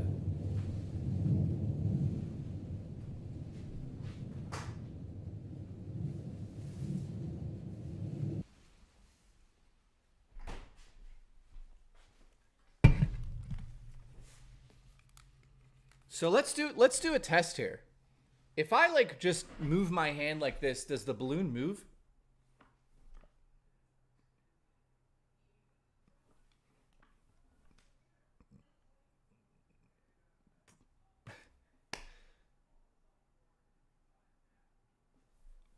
I don't see it moving. It's maybe slightly from the wind. Not really. Okay, well, so when I'm moving around here, it's not moving as much as it was.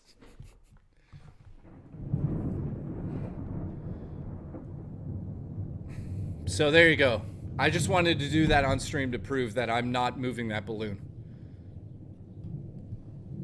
Shut the door? You mean my bedroom door? Actually, let's try something.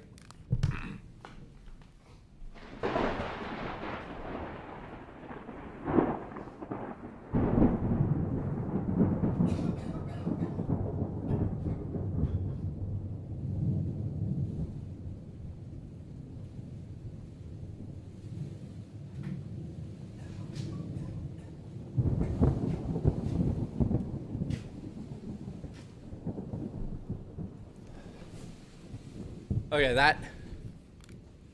that lighting is much cooler.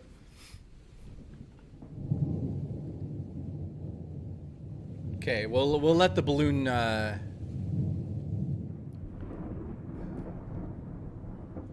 There we go. Now you guys can see the balloon. I moved the light. Check out that setting. That looks cool, eh? Have I seen Cabin in the Woods? Jimmy in the chat says, have I seen Cabin in the Woods? Yes, I have, dude.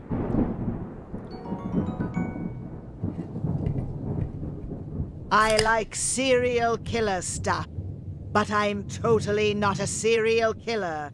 Sure, Jay, I'm Chinglol. I'm not smart enough to be a serial killer. You know, I think everybody probably has that thought at one point. Be like, what's it like to be a serial killer? I'd be caught in 2 minutes. Also, I'm too nice of a person to even want to hurt a fly. There has been times I've like collected. So in the summer here in the church, for some odd reason, there's like a million ladybugs that grow in the church, and I collect them in a jar and I bring them outside and give them celery. So I'm the complete opposite of that.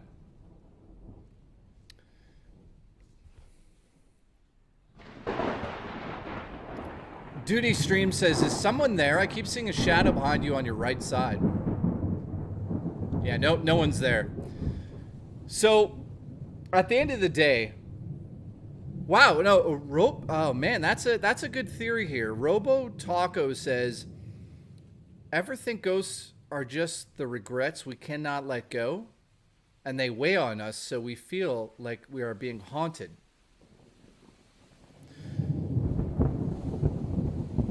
That right there is some serious shit. Daniel, thanks for subbing.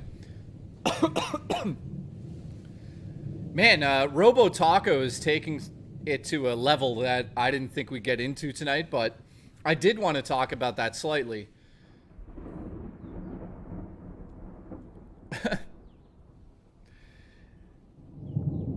So, moving off of what I said about how I feel about paranormal things and, yeah, we haunt ourselves. Let me just say this live. Over the last couple of weeks have really made me think about who I am and how I can be happy in life, because I'll be honest with you guys right now, I'm having a very hard time being happy. I'm a similar way. To not sound crazy, I'll call it heightened intuition and a strong sense empathy, but I personally think there's more to it. Thank you, man. I have a very, very, very strong intuition. I wouldn't say I'm psychic because I don't know if I believe in that, but my intuition on most things is always 100% right. I've done things in the past that people would be like, how the hell did you do that? And, you know, well, yeah, so let me just get this out of the way. In the last couple of weeks, it's made me really think about life and what happiness is, and like all this bullshit I've been through in the last 2 weeks. Was it really worth it? I mean, at the end of the day, I've created something that came out of it that I'm super proud of, and that would be you guys on the stream here. I think that the stream is something that brings me actual happiness, and coming in front of you guys, which that sounds sexy. Congratulations. You're fired.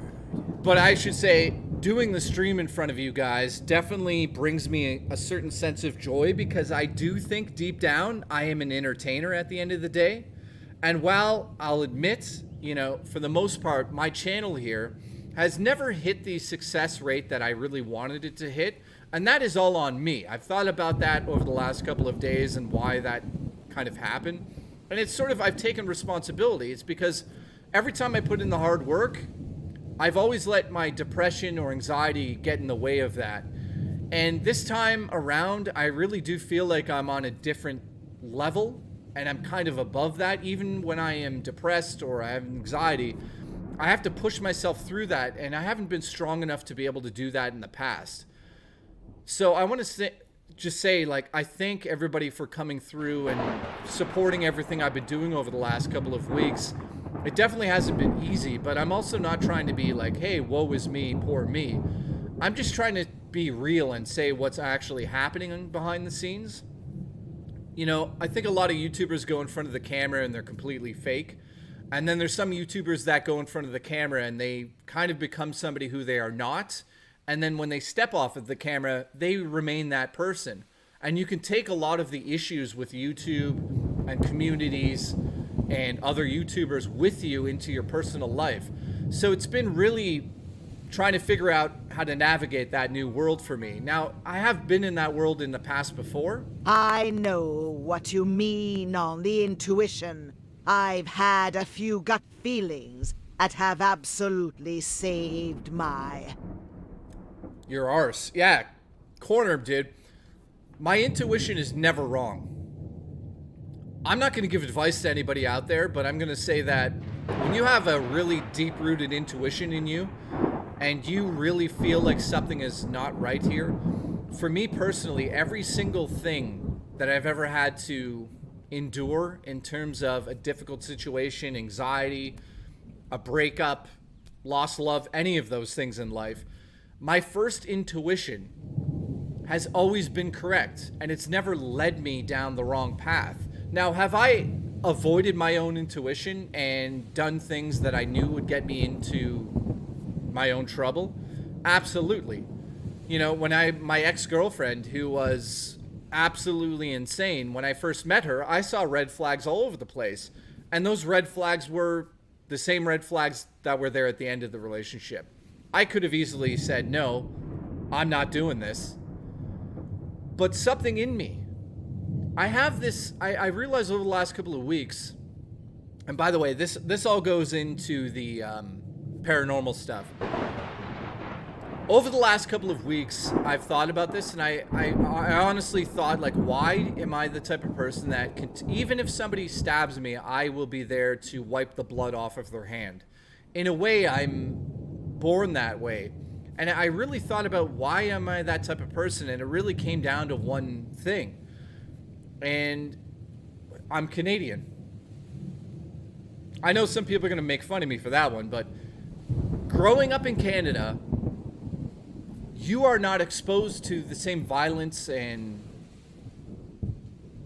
world that most people are. I mean, I'm in Canada and everyone's nice to each other.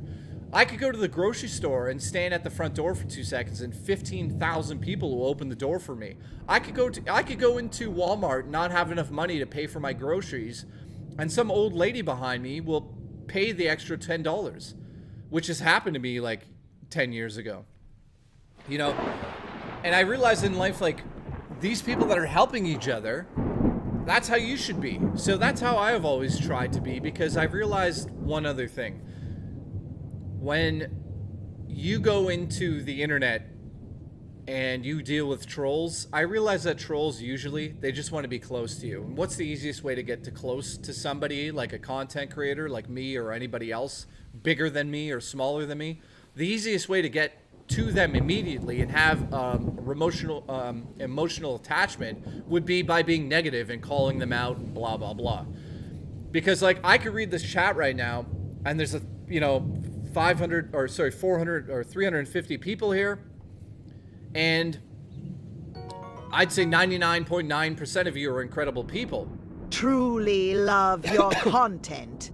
Man, you're Thank a you, man. super genuine dude, which is why you're the first and only YouTuber I've ever joined as a member for. Beast, thank you, man. I really appreciate that. And, it's an honor to be the first member. There's so many other content creators out there, and that's like, let me move on to this, because everything I'm trying to explain right here, guys, is not me being like, look at my life. I'm trying to make it so we can be relatable. And if you relate to me, great. If not, then maybe you learn something from these streams, and maybe I will learn something from these streams. And that's what I want to do on this show. So me talking about all this stuff is leading to something. Just follow me on this one. Moving back a step, though, when I was growing up, I do not, and here, this goes into my success on YouTube. When I was doing my YouTube show 9 years ago or whatever it would be with Kat and Mike, I learned pretty quickly that I have no idea personally how to accept success, or when people say thank you in the chat and we love your show and stuff. I'm just being honest. I have a very hard time with that, because I don't know how to, I have no emotional connection to that. I don't know what it means to be like, I feel appreciated, or I don't know how to feel appreciation. I can read it, I understand it. I very seldomly really feel it. That first stream I did after the whole situation happened, I felt it that night, because I was like, holy shit, people actually do care about me and the content I do. But, like, I am constantly arguing with myself to be like, no, people like this. People like this. And I think that, the background that you're seeing, the lighting and the theatrics of my show, is me desperately trying to get people to like me, even though they do, or they don't. It could be either way. Imposter syndrome, Cyril Vapus says. So I like to bring up topics on my show where they're real. I think a lot of people don't talk about these things because they don't want to talk about negative things, and I'm not going to sit here and talk about negative things the whole stream. I'm just going to say we all have issues, and for me to ignore them, and especially not bring them up on stream, it's not something I'm going to do. And I know that not everybody wants to talk about those things all the time, and I definitely will not. And I should also reiterate, everything I've ever promised on this stream, I followed through with. When I said that I was going to do something unique on my stream that no one has seen before, we're working towards that, and what you're seeing is just the opening of that. I have other plans moving forward that I think are going to be entertaining, because at the end of the day, all I want to do is entertain you guys, right? So, why have I told you all of this personal side? I think it's so you guys can just understand who I am as a person from a certain point or a certain perspective that you haven't been able to in the past.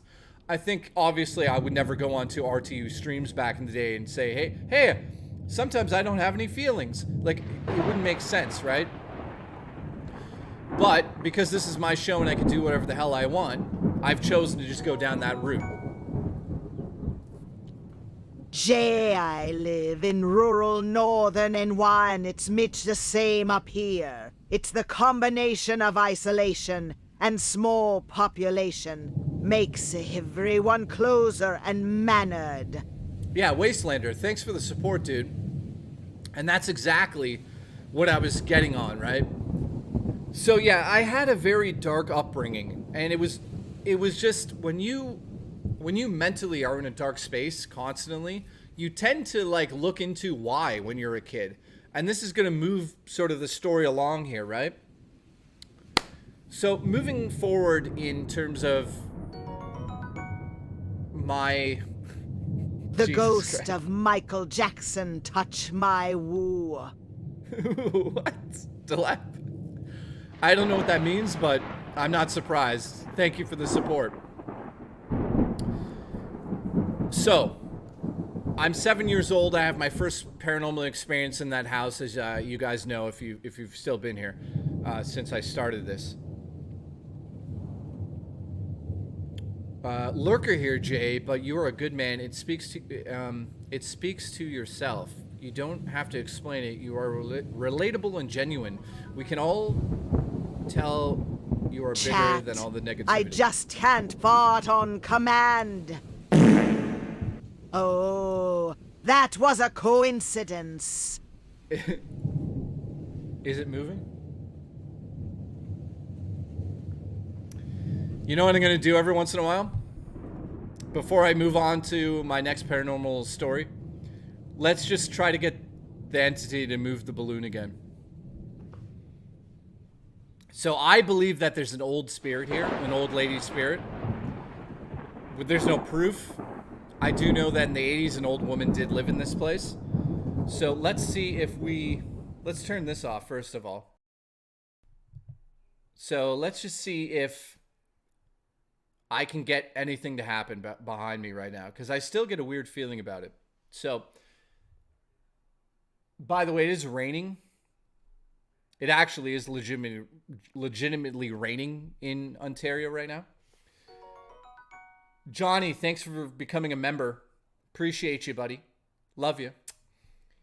If there is a spirit currently in this church with me, do something to prove that you are here.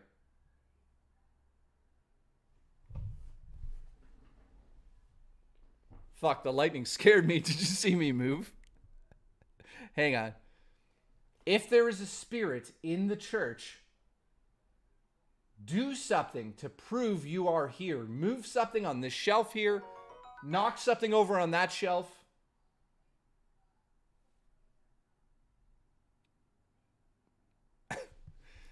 I don't think anything's happening. We'll ask one more time. If there's a spirit in the church right now, do something to prove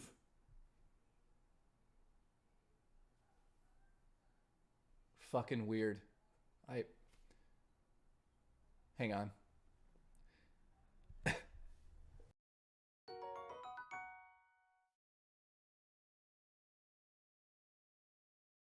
I have no idea.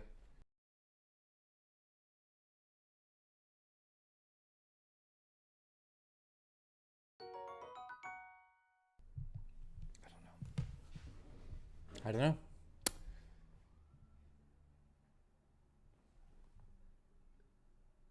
Is the balloon moving?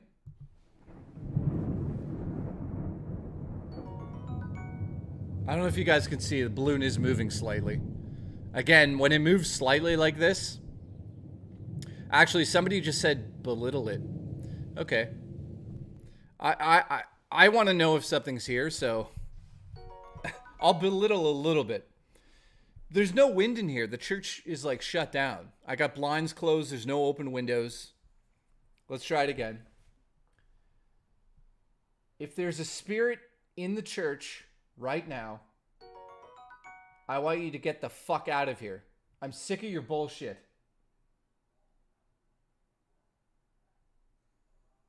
Absolutely sick of you bothering me at 4 in the morning. Do something.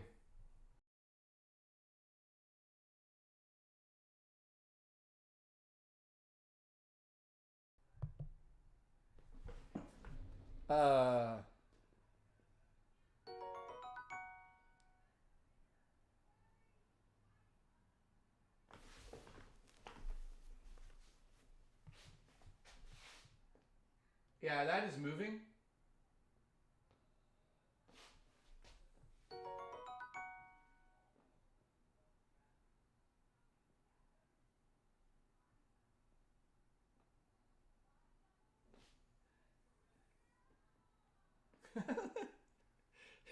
I'll tell you one thing, if the wind is doing that, it's got really good timing. By the way, you guys want to see something really scary?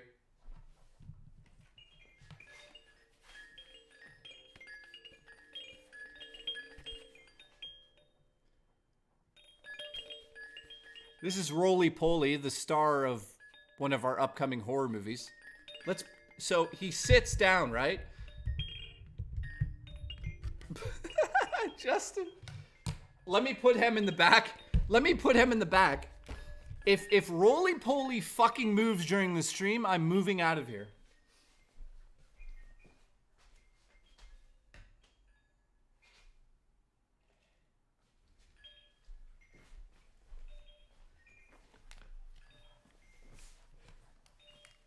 Oh, shit.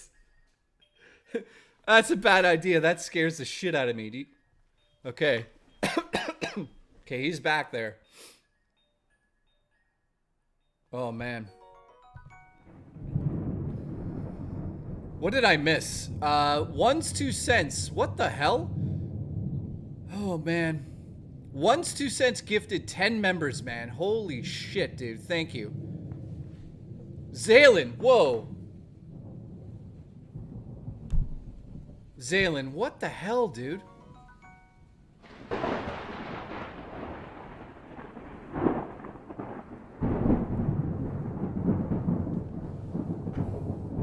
Why is it not saying it?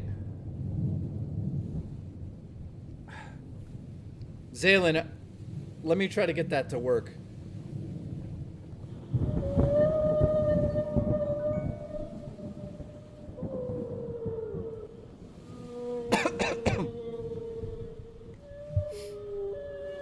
Zaylin donated $50 and it's not reading it, of course. Let me sign into there and just see if I can get it working, dude. That's so annoying. Thank you so much. I really appreciate that. I think we broke Streamlabs as usual again. To be honest, as soon as I touch Roly Poly right there... I am not your puppet, Jay. Here's the $50 I need you in the poo suit and car ears to get my rocks off. Poo suit cat ears. I threaten whatever might be here, W exorcism lol. I gotta get the poo suit. I'm getting the poo suit.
Wait, how does this work? Poo suit. Hang on, poo suit and the ears? How the hell is this gonna work?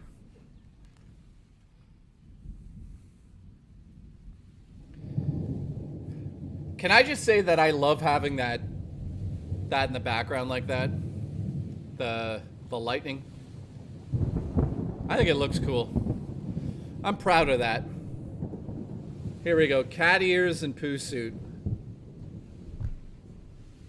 Zaylin, this is for you, buddy. Congratulations.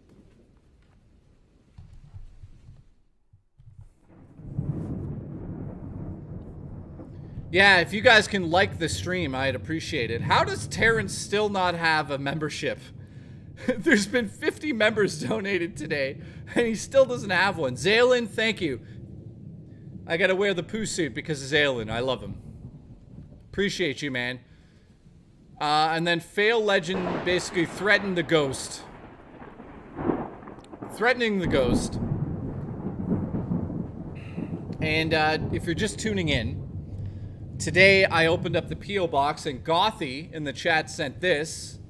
This looks like a very interesting Japanese horror game called White Day. It takes place... Oh, it's got DLC costumes as well. It takes place in a haunted school in Japan, so thank you for that. And then also somebody sent me these ears, so thank you for that. Are you hearing voices saying red rum? True story? No. So let's move along on the story here. So when it comes to, by the way, this is my favorite drink, just in case if you wanted to know.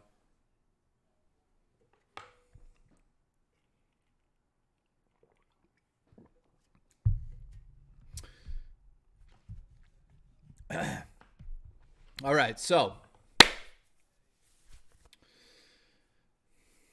Akira Genesis. Okay, man, enjoy your night.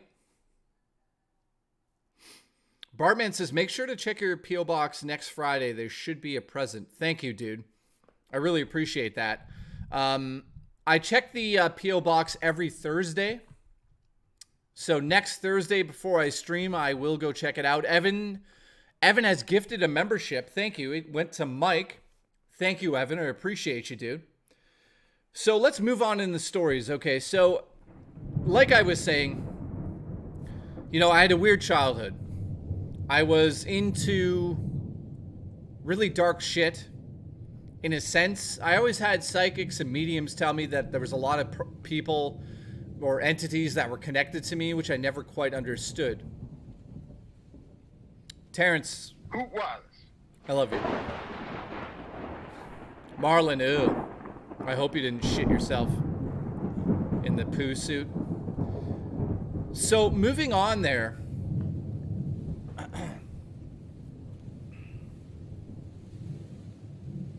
Fail says I was raised by a narcissist who loved horror movies. I don't want my membership. I'm just paying Jay for protection money. Thank you. Appreciate you. So, let's move into the aspect that I think a lot of people will be interested in, and that would be when I was growing up, and this is a question to everybody watching, because I thought about this too. When I was young, my first real connection to anything that I would say was a horror video game, or anything in a video game that would actually scare me. You guys are going to laugh at this, okay? Obviously, when you're playing the horror movie games like Nightmare on Elm Street or Friday the 13th on the NES, you can't say that those are really scaring you, right? They're kind of like, I'm young and I'm looking at it, I'm like, yeah, I get it, it's gory and it's tied into something, but this goes into what I was going to talk about, and that would be that back in the day when you were playing like an NES game or a Sega Master System game, most of the game's graphics were on screen in front. Well, all of the graphics were on screen in front of you. However, because the graphics were not spectacular like they are nowadays, a lot of what you were looking at... Perfect timing for ghost stories with the rain. Thank you, Living Legend. It is raining here too, dude. So you would look at a screen like on the NES and you'd go, oh my god. That's supposed to be scaring me. However, what really scared me as a child was when I played those games, like, let's just take Friday the 13th for the NES. When Jason would show up on screen, I knew who Jason was. So as a young kid, I would think that he was also not in the video game, but following me around in the real world. So a lot of what I would look at on the screen, I'd have to imagine it. Just like the Blair Witch Project, you don't see the witch in the film. However, you, as an audience member, you come up with how spooky the witch looks to you, not the director. So as a filmmaker, if I'm making a horror movie, if I do it right, less is more. If I show the creature or the entity or the monster to you guys, you all see what it looks like. But if I just show it to the people in the film and never show it to the audience, then I leave the image of that monster, entity, or ghost to the viewer. So you're going to react to it the way that the character in the film reacts to it. And you're going to visualize the Blair Witch, in this case, the way that you would visualize a witch. I'm sure if I said, what does the Blair Witch look to you, look like to you guys, I bet you everybody in the chat would say it would be slightly different. I'm assuming a lot of people would say it looks kind of like the typical witch, but it might have fangs, or it might have droopy eyes, or it might have glowing eyes. Everyone's going to see it based on what scares them the most. So when it comes to being a director myself, I tend to always say to the producing partners, less is more. Yeah, we could show somebody hanging dead in this closet, but then we've just shown somebody hanging dead in the closet.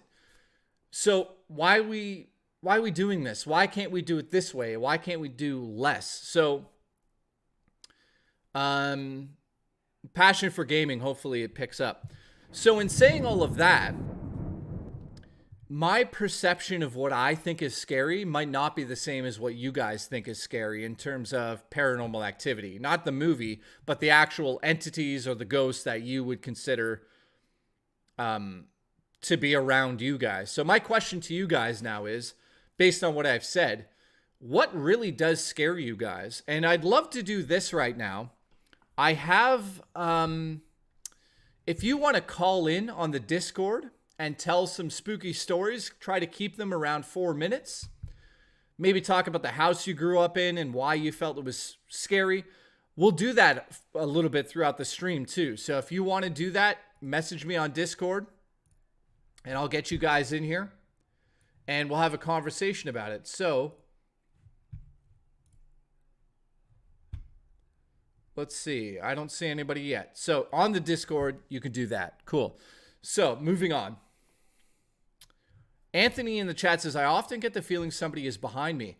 Well, dude, that plays into like the original scary. Sorry, I had to put Zaylen in his place. Using voices besides mine is a crime. Streamlabs only works for me. Now let's move that clown with that round cape.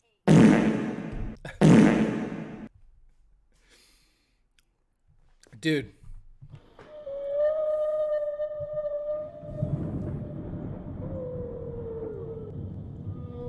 If that fucking toy moves during this stream, I am not kidding.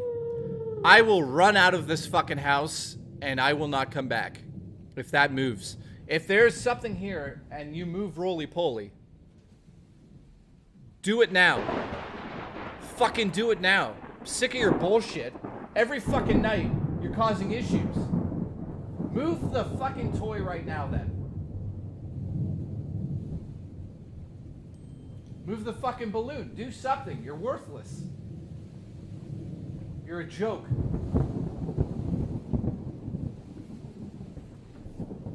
Okay, well. Now, a REM pod. I should order a REM pod. Could you guys fucking imagine if I'm in the middle of streaming during a ghost hunt and the REM pod goes off? How much are REM pods? Oh, somebody just hit me on the Discord. Horror, okay, Horror, listen. I'm calling you. Let me know if you guys can hear him.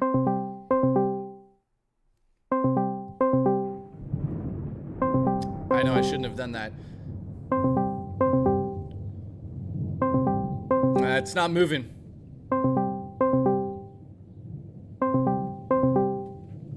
Horror, I'm calling you.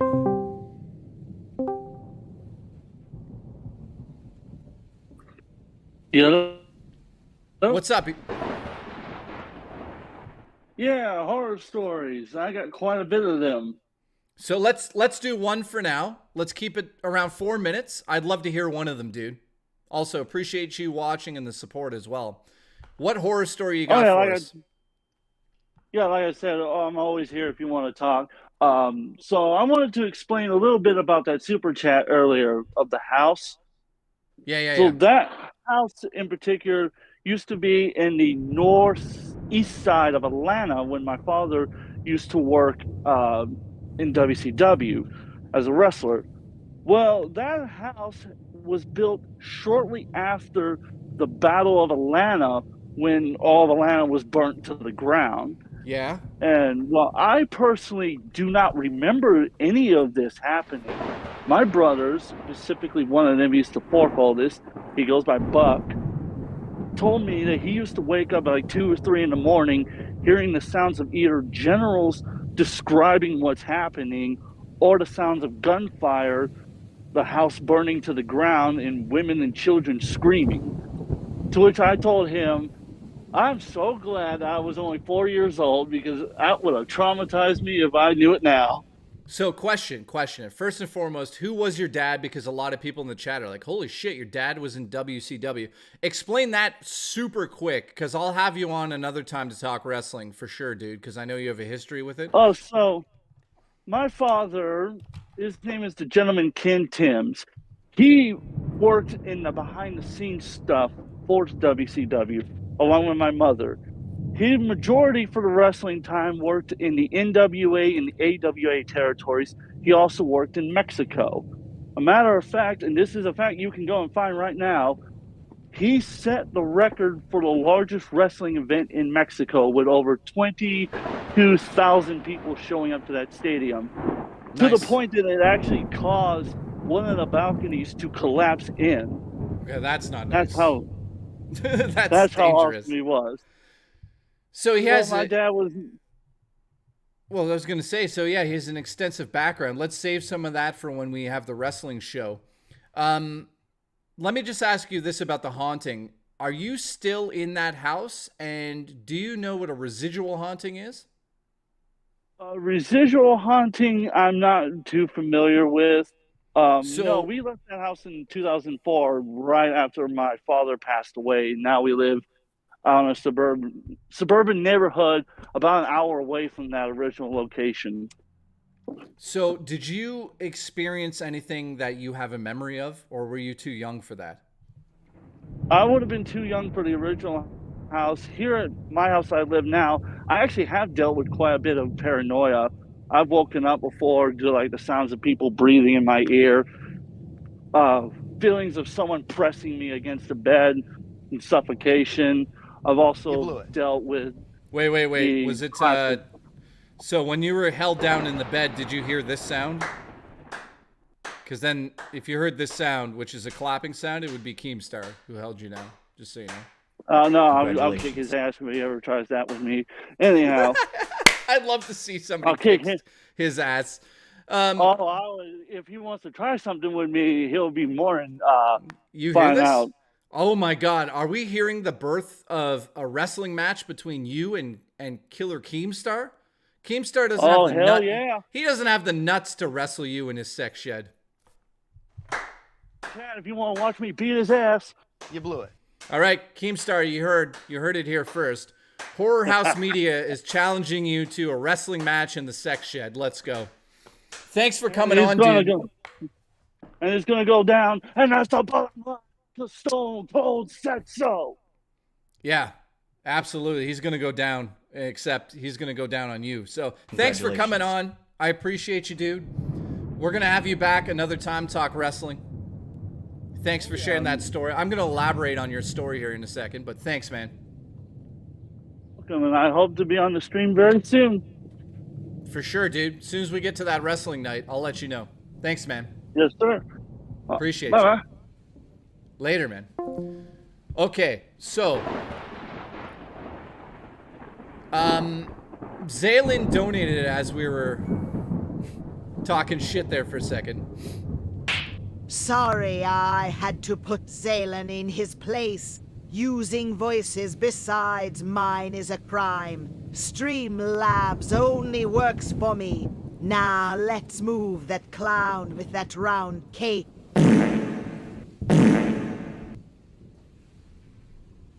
You can almost smell that fart.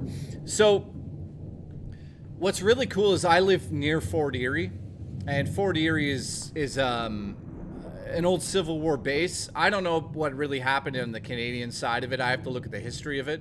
But Lake Erie has been known to have a lot of haunting around it, especially because of the fact that a lot of Indian burial grounds have sort of washed up. Obviously, you know, on my side of Lake Erie, on the Ontario side, there is a giant drop off. So if you go to the edge of it, it's like 50 feet down and then suddenly you're into the water. It's eroding. And as it erodes, they, you know, people are buried there. So things pop out and go into the water all the time. You know, old cars from the 60s are buried down there in the water. It's kind of like a graveyard for all that stuff. So it's interesting, you know, horror brought up the fact that the Civil War is really is a big play into the paranormal side of things. Less so in Canada, because in Canada, obviously, Civil War didn't really have as much impact as it obviously did in the States. I don't know the history of it down here. There's some bases and some forts downtown Toronto. Can't think of the name of it now. But they have, as they were building some condos downtown Toronto, they did essentially dig up a bunch of bodies. So when that takes place, they have to like shut down the construction and actually go into the gravesite and remove the bodies out of respect. So there's a ton of stories that have to do with Fort Erie. Fort York. Yeah, Cypher. Dude, I keep forgetting that Cypher lives in Toronto. Yeah, so Fort York, they constantly are like digging around Fort York. Tons of bodies down there. Tons of weird seeings and sights. So let me move into let me jump ahead in the paranormal because I'll forget about this one. Speaking of Fort York, I used to live near the Credit River in Mississauga. Sorry, Etobicoke, I should say. So Cypher will know exactly what I'm talking about right now. And I used to walk my ex-girlfriend's dogs all the time. And there's this river that was an offshoot of the Humber River. And it was, yeah, what park would that? Not Trinity Bellwoods. Cypher, what's the huge park in Mississauga where they find the dead babies all the time? Which is another story. I've shot a film there. I can't think of the goddamn name. Dude, you know the one. It's like right in Mississauga. It's giants and people have put dead babies into trash cans there. It's gruesome. It's super scary too.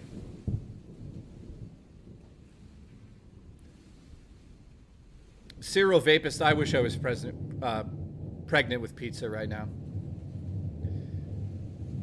Oh, so behind the Timmies. Yeah, somewhere there. Chernobyl. Oh, Monkey, man, you've been there? So what I'm getting at there was, yeah, in Ontario, there's a lot of burial sites that they dig up. Valley Park? No, it's not that. I can't think of the name of it. I could look it up super quick here.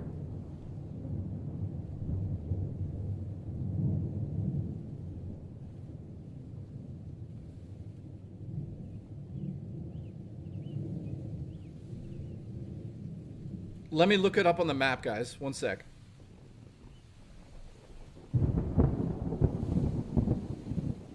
Okay, it is called... It is... So that's square one. That's Dundas. Arundel Park. So if you guys want to look up a park that is haunted, look up Arundel Park. in Mississauga, Ontario. This place has some of the creepiest stuff happen in it. So it's a giant park. I'd say it's about the size of Central Park in New York City. And the amount of bodies that have randomly appeared in that park, it's probably close to 7 babies over the last 20, 30 years. Unfortunately, because there's a lot of families that live in that area, pregnant teenagers and pregnant women go down to this park and they essentially dump their children there. And yeah, being in that park at nighttime, not fun. I've done a few late night walks through that park, and I've heard some of the craziest shit. Crazy stuff. We heard a baby crying there once, and it scared the shit out of us, and it was legitimately real, and there was nothing that could explain it, which I'll get into later. So not to go off on the side story there, but let's move on now. So, as you guys know, when I was 7, I was in that house. It kind of opened the door to the paranormal, right? Then I started to talk about the video games that really opened my eyes to like what really scares me in life. So I was talking about the fact that seeing a ghost versus just hearing about a ghost which is scarier, right? Like sometimes not knowing what you're looking at and having to imagine what you're looking at is sometimes scarier than seeing it. So the Blair Witch Project, the film really works because you never see the witch. It's designed that way to be hanging out with the characters on screen. And then when they see the witch, you never experience the witch. You see their reaction to it, but as an audience member, you kind of decipher what that witch looks like to you. And because you are scared in that moment because people are screaming and running, that is going to make you design the ultimate scary thing in your head. It's something what Hitchcock used to do in his filmmaking as well. Less is always more. So in saying that, when it came to video games, this is where I wanted to go with this. I ask you guys, in terms of video games, right? You know, I played Nightmare on Elm Street. Hang on a second.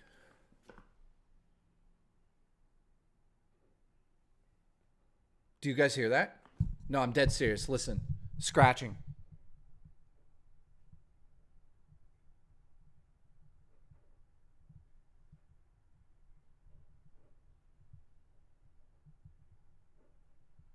Please tell me you're hearing that. Please.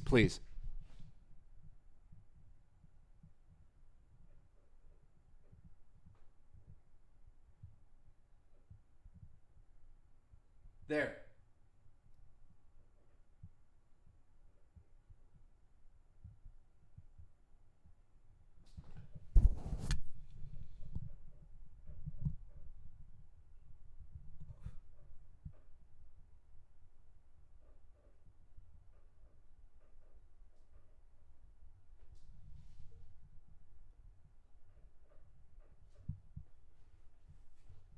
It's on one of the walls. Hang on. It's not Zelda. She's asleep upstairs.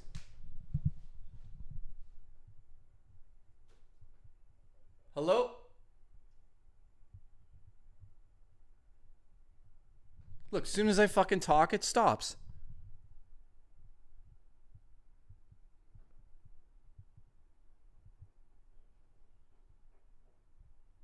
Holy fuck, now it's coming from here. It's coming from the other side.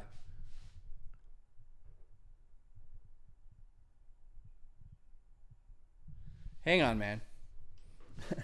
I told you guys. I told you there's weird shit.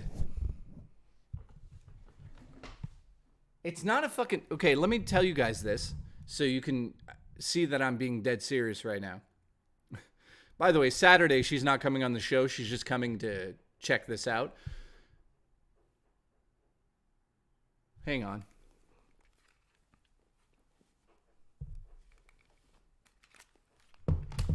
Okay, hang on. It probably is a fucking beaver. Hey Siri, raise the blinds.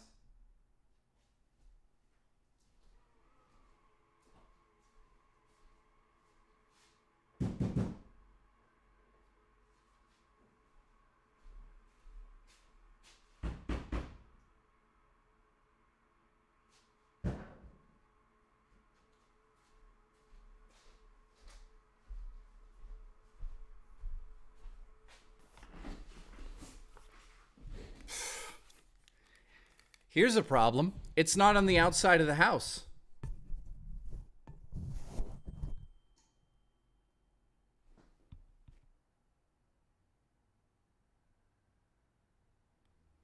Okay. Zaylin, thanks for the support. Here we go again. You guys always think I make these things up.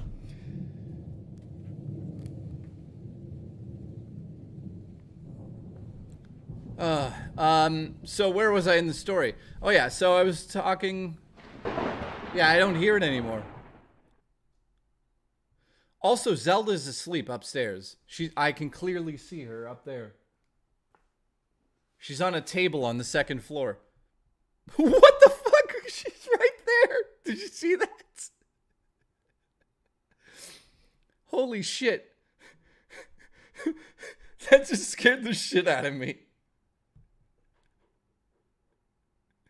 Oh, watch right here behind me. Look, she hears the scratching.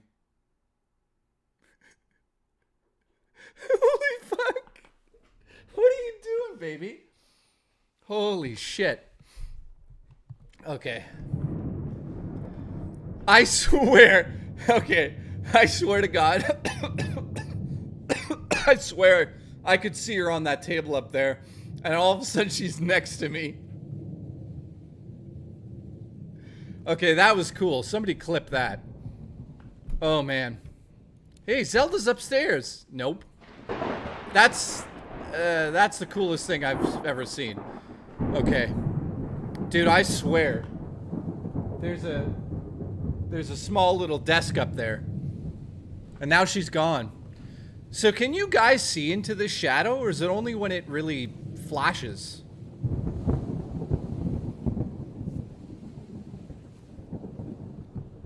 Man.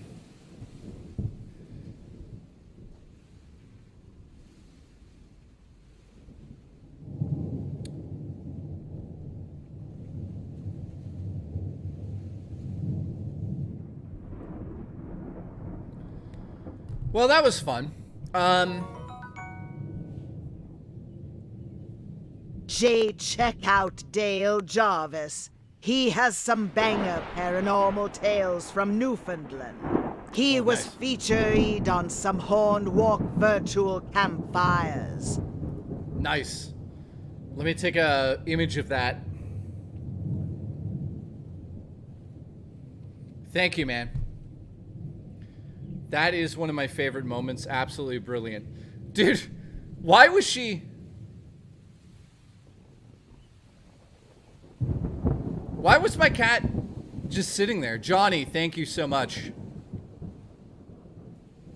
Dude, the balloon's not moving right now. Anyways. Oh, man, that was... Robo, thank you. Appreciate... I just thought it'd be creepy to have stuff in the background, you know? Jay, how many streaming are you subscribed to? I was thinking of just doing Blu-rays and reaping them to a local media server. How many streaming services am I subscribed to? I think like 4.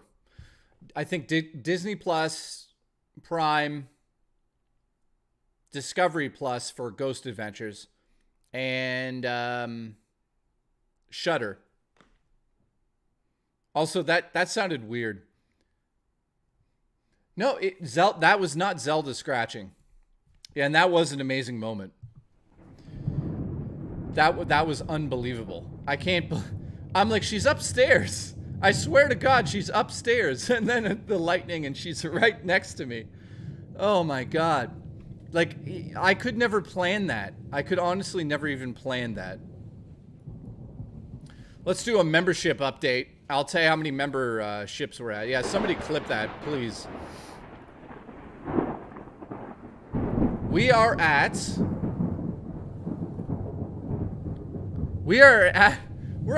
815 members.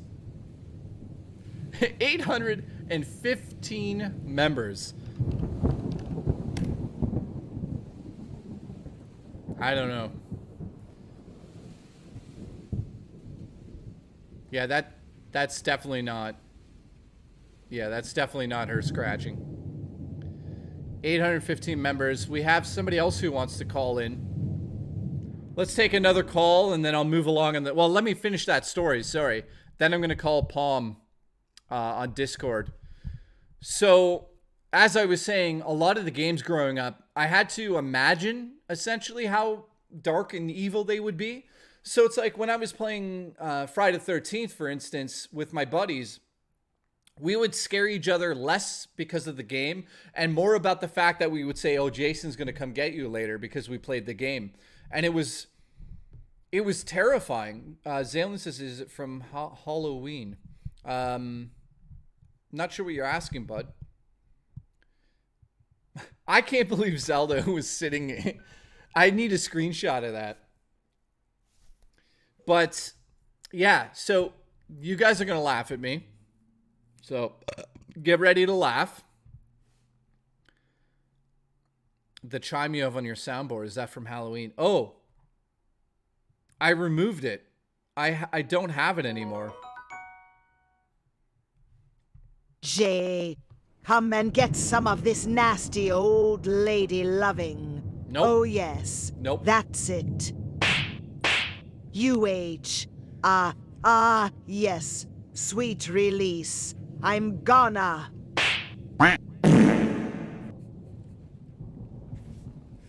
Okay, so now I'm having sex with the old witch, and she came. Congratulations. You blew it.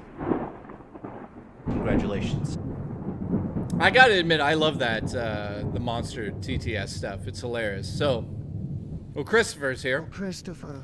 Can I just bring something up that I find pretty funny? Every single person in this chat, except the Nightbot, and Kid for some reason not a member, like 90% of the people watching are members, which is incredible. Carl Foster says, how's it going? Sorry I'm late. It's going great, man. Thanks for tuning in. And Hellcat, thanks for showing up. Kid, appreciate you. Natsu says birds, which guess what? Not fucking surprising at all. Surge X, thank you, man. Mayamoto. It's not Mayamoto. Mayamofo is here. That's good for him, buddy. Anthony is here. Fraud is here. Hellcat, glad you could tune in. Gothy, once again, just another shout out to Gothy here. Seriously, I'm excited to try this off stream. Thank you so much. Anybody try this game before? It's called White Day. With all the members, add more emotes. Dude, that's actually a good point. I will. Grace says, love the setup. Thank you. Blue Core, what's going on? Thanks for coming. Impending Doom, what's going on? Alpha, thank you. Okay, so here's what you guys are going to make fun of me for. You know, I've tried to stay on track as much as I can talking about my paranormal activity stuff, but let's move into the gaming section for a second and some of the games that really affected me and scared me when I was young. And here we go, because I'm going to be made fun of, but the first ever thing in a video game that truly kind of got me on edge was in Super Mario World, and it would be the Boo Mansions. And I know people are going to be like, "Oh my god, are you serious right now?" Okay, I got into Super Mario. Oh no, also let me bring this up. Also in Link to the Past, anytime I went into the graveyard, it bothered me. So I was so young and so naive to these things, obviously. So growing up and playing these games, I really got into them. Not just on the superficial level like I'm playing a video game. I put myself into the gaming. And when you're sitting there playing games and you're in like a... Hey, man. Yeah. Would love to chat on about my dad's old house. I think we chat to submit a request to so here's 5 to the face. Johnny, dude, message me on Discord. And you can come on and you got 4 minutes to talk about your dad's old house. I'm going to take a few other calls here beforehand. But, dude, you got to be in the Discord to do that. We're going to go to a call in a second here from Palm. But let me finish this story. the goddamn booze and the mansion in Super Mario World.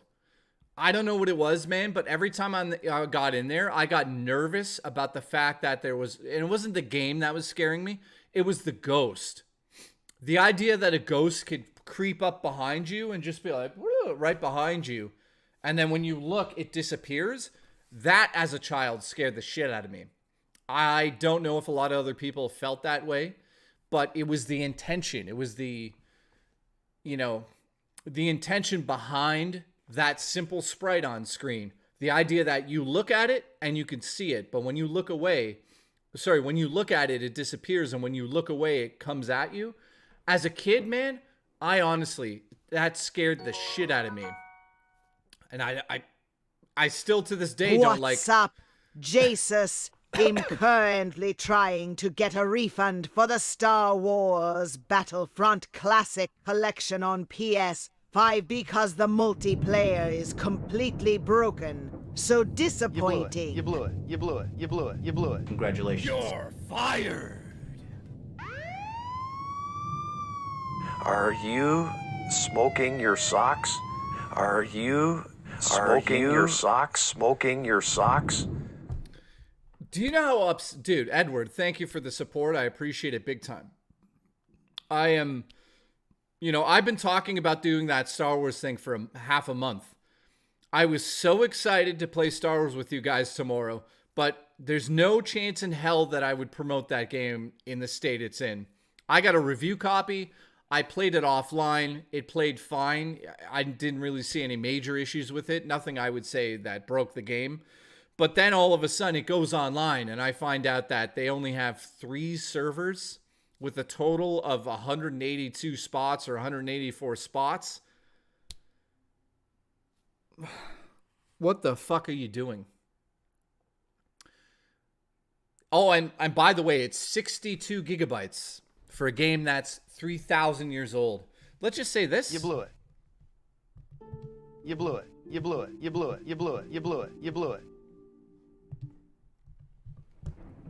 So I'm super disappointed in that, and one day hopefully it gets patched and fixed, but holy shit.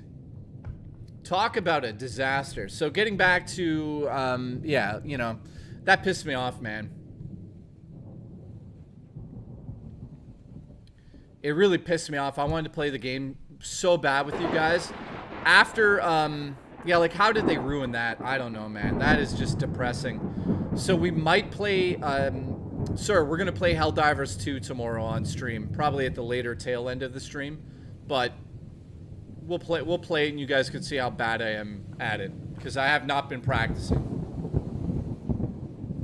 Oddly enough, it's not EA. Christopher. Which, a lot of people thought it would be. It is not. So let me explain the rest of my sort of story with video games and horror stuff. It was the booze. The booze scared the shit out of me, right? And there was a few little Castlevania things that scared me, and I'm not going to really get into that because it's just silly stuff, but I hated being in the mansion in Castlevania. I didn't like it. It made me feel weird. Now, moving into the Super Nintendo era, or past the Super Nintendo era, I really sat back and tried to think of other systems, other games that scared the shit out of me. Was it the laughs? No, it was the idea that when you look at them, they disappear, but when you look away, they approach you. That idea to this day, that's just a general, natural fear that I think anybody would have. But it's a weird perspective because you would never be able to see them approaching. As soon as you turn, they disappear, right? You'd have to have some sort of third-party eyes, like a TV or a camera filming the situation. But I could sure as shit promise that if you knew that there was a ghost following you all the time and you saw it in a photo, but every time you turned to look at it, your life would be ruined. It'd be the scariest. Can you do a best ghost face at the drive-through improv?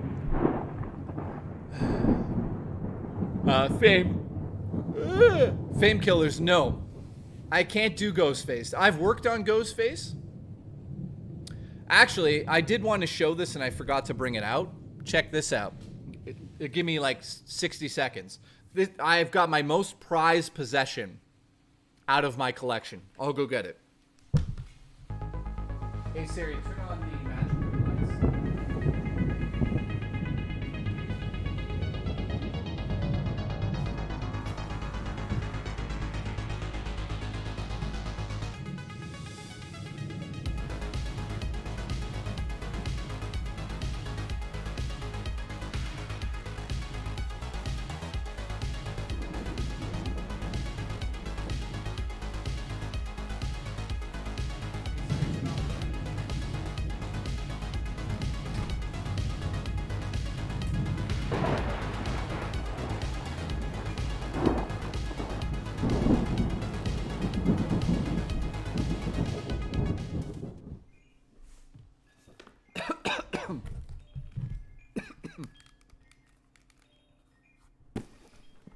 Inside this box is my most prized horror item that I've wanted for years. I recently got it, I think, in October or around September.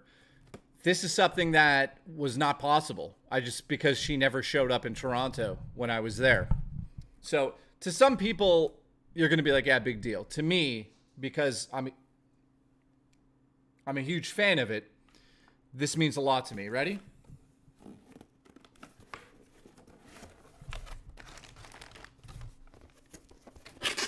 This is sealed, by the way.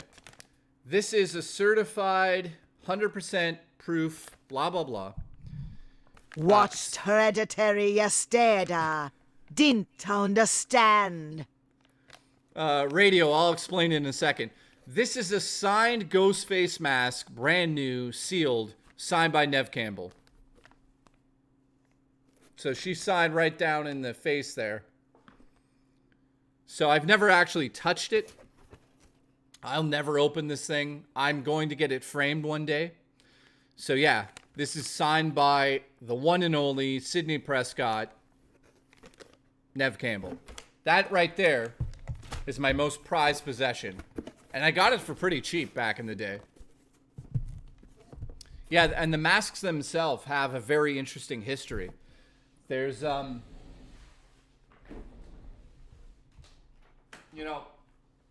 actually have a whole slew of them. Now, I don't know where every one of them are. But the masks themselves have a very interesting history. So this is the age mask. What's crazy is it smells like the original. So before Scream came out, they were just called Ghostface. And way before Scream came out, they were made by, I think the company's called Fun. What's it called again? Well, Paramount Pictures Fun World. So the original mask is made by Fun World, and Wes Craven found it on set one day. And the original mask, the original Scream masks, all of the original ones, not Scream masks, but the original Fun World Dr. Death, as he's also known as, or Father Death, as he's known as. He's got many different names, but the original ones smell like vanilla. And it's kind of interesting because they went back to that mold. And this smells like vanilla. 16-bit Seth says no sound. Well, I think you're the only one that has no sound. Zaylin messaged me. He said, check your messages. Oh, he sent the clip. Also, Zelda's asleep upstairs. Okay. Let's rewatch this right now. Thank you, Zaylin. I really appreciate you sending that. Also, Zelda's asleep upstairs. I can clearly see her. This clip is hilarious. Are you ready? How is this real? This happened on stream. I can't even believe it. So this just happened if you're tuning in. Also, Zelda's asleep upstairs. I can clearly see her up there. She's on a table on the second floor. What the fuck? She's right there. Did you see that? Also, Zelda's asleep upstairs. I can clearly see her up there. She's on a table on the second floor. That's amazing, dude. Oh man, that's like one of the best moments ever. Oh my god.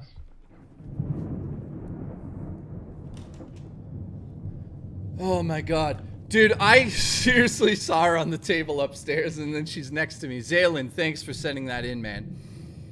That's like one of the best moments that's ever happened on the stream.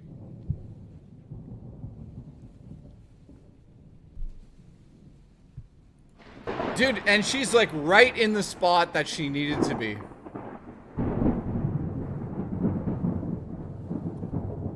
Oh, Christopher says somebody put Rich in the background. Okay, so Radio Hip said, watch Hereditary yesterday, didn't understand shit. So Hereditary is all about the passing of evil from one child to the next to the next. It's about the passing of true evil throughout history, I guess you would say. So it's passed on from grandmother to the daughter to the granddaughter and all over the place. So I won't give away too much of the story, but Hereditary is goddamn amazing. Juicy Booch is eating wings, man. I wish I was eating wings. And I don't mean like wings like as in the fat dude who is abusive to animals.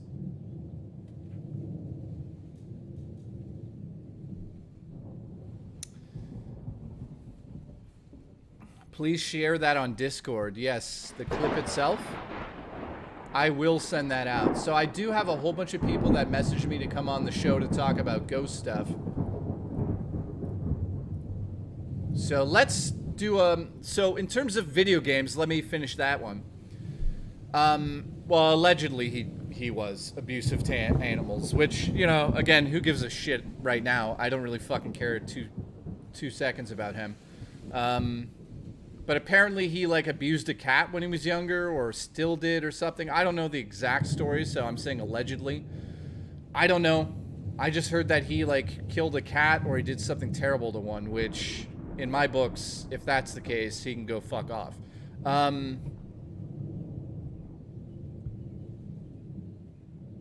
Zaylin, thank you for that. He messaged you. Once 2 cents says we have a new Discord member. Johnny Topside. Who's Johnny Topside?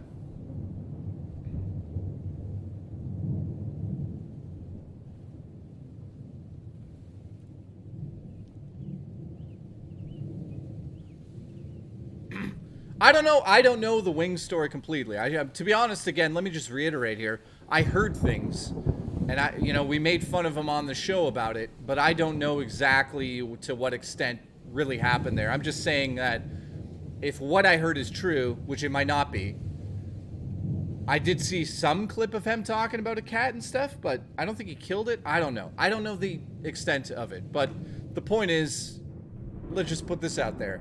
If anybody harms an animal, especially a cat, they deserve to be taken out back and... Well. I mean, that's supposed to be another sound, but... I guess, yeah. I guess you go to Keemstar's shed as well. Congratulations. So, thank you for the support tonight, guys. We're still going strong here. I'm not even close to being done. I appreciate everybody watching here. I'm going to try to get through the rest of all of this. I Am Air said, didn't he literally admit to breaking a cat's neck? See, there you go. I don't know. I don't know. So... yeah.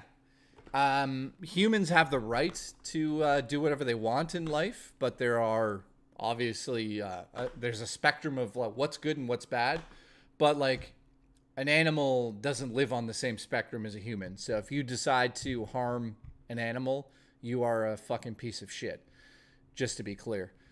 And I guess he was a child or something, maybe. So there's that. So in terms of video games, let's move into the next portion of video games. I just want to play some games.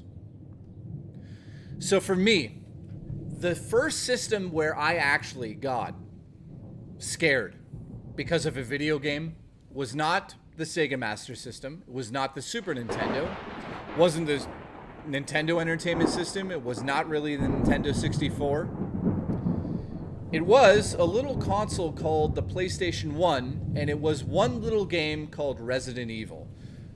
While everybody can admit that the opening of Resident Evil is laughable, you gotta put yourself into my mindset.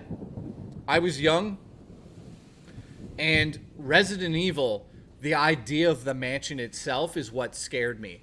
I wouldn't say any of the visuals really scared me. However, the dog window, when the first licker in Resident Evil 2 falls out of that ceiling, you sure as shit better believe it scared the hell out of me. There's a lot of moments in Resident Evil, especially late at night. Playing Resident Evil 1 and 2 late at night was something that I'll always remember. It scared the shit out of me. The idea of being in that mansion and being isolated from the world, having these monsters attacking you from every position, having to figure out these puzzles while having to deal with the monsters.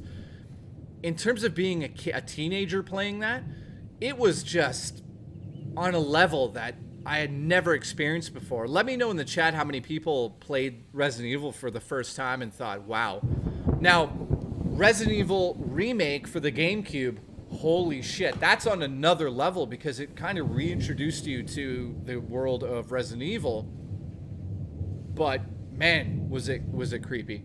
Who is Johnny Topside, by the way? So the old school tank controls being Jill Sandwich, don't forget. Yeah, I remember that. Resident Evil 4 is the scariest for me, so I'll get to Resident Evil in a second. So, Darth Omegas, what's going on, dude? I'm just reading the chat, see how many people played it.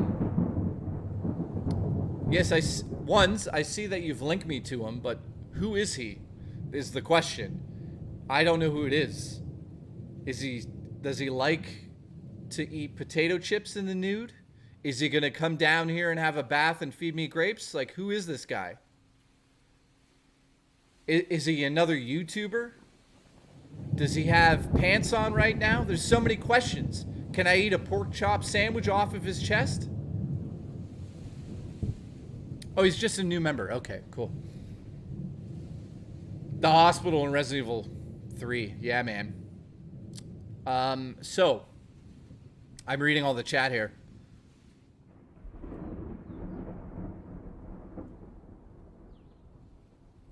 Impending Doom says he never played the Resident Evil games, man. Man, you missed out.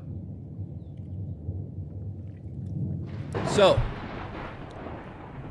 in terms of video games, I'll admit it. Resident Evil 1, Resident Evil 2.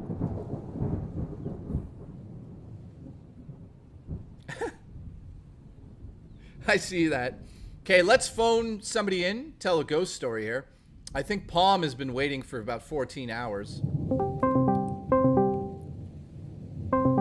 Listen, Palm, you better answer. If you don't answer, you're fired. Hello? Hey, what's up, Jay? Hey, man. Nice to talk to you. Thanks for the support. What's going on? Yo, my name's J2. Wait, you can call me Pompish, but... so yeah, I kind of went off the rails myself here because you said some things that actually, like, directly related to something that happened to me as a scary story. Yeah, let's hear it, dude. Do I sound like shit? I have my earbuds on. Hopefully. No, you sound great, man. Gorgeous. Okay, You're cool. Gorgeous man. So I got 3 of them real quick, like the 3 little ones. But the first one is, I'm 33 now, and my older brother convinced me that Y2K was a real thing, and the world was going to end. So this had to have been 6 months. So my brother convinced me. So every night I was praying to God. And I was saying, please don't let the world end. And I'm cried for hours every night. Your brother's an asshole. Yeah.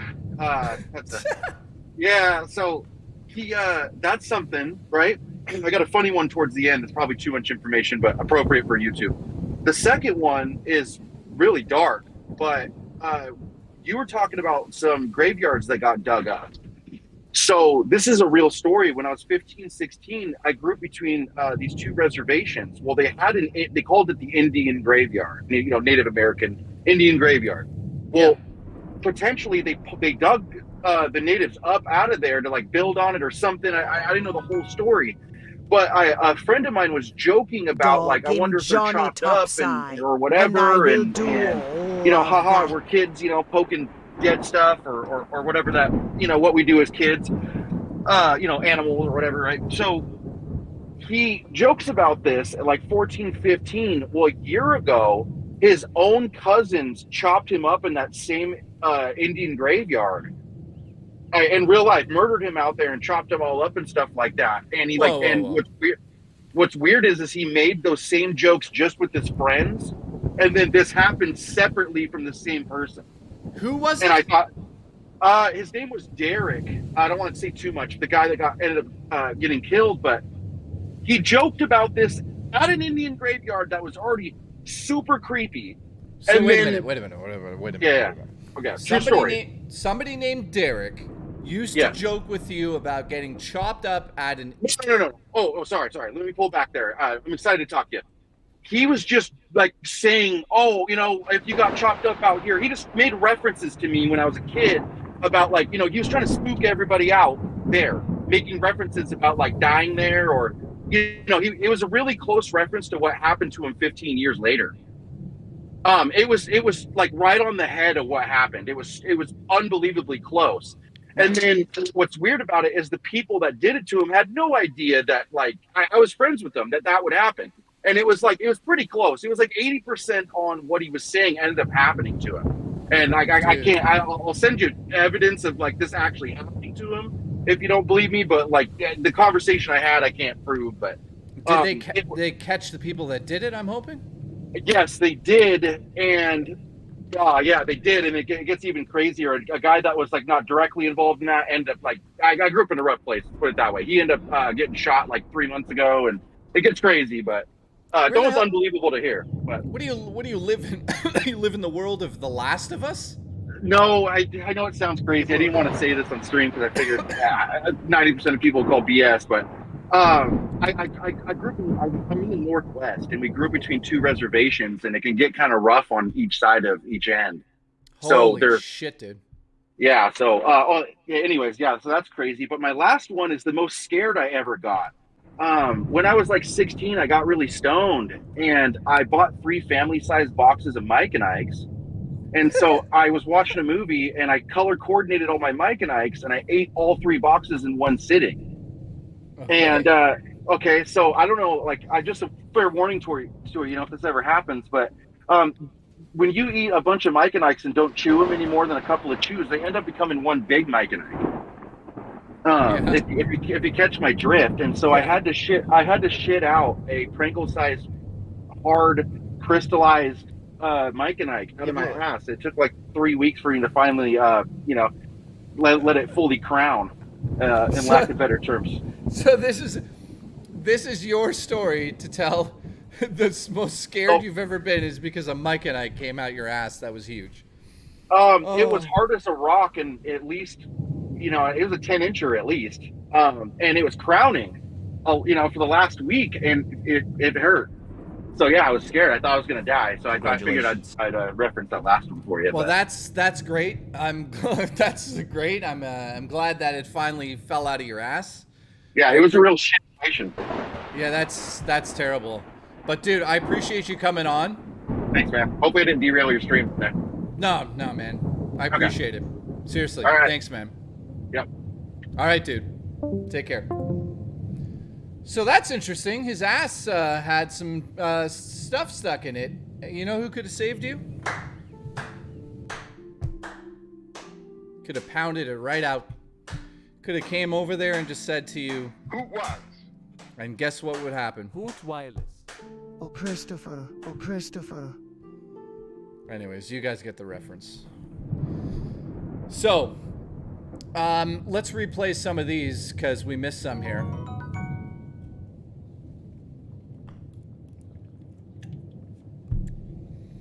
Johnny said, Nah, dog, I'm Johnny Topside, and I will do all of that. Listen, Johnny wants to come on the show, so let's call Johnny quickly here. Johnny, what do you, is Johnny playing a game at the moment? Let's call him.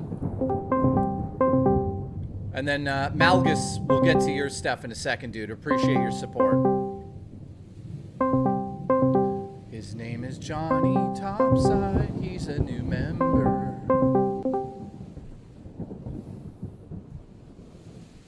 Johnny, what's going on? Hey, hang on. Hey, can you hear me? I can kind of hear you. Can't really hear you. How's that? Not good. Not good. Great. Awesome. Cool. Can you guys hear him? I don't think you guys can hear him. Maybe try,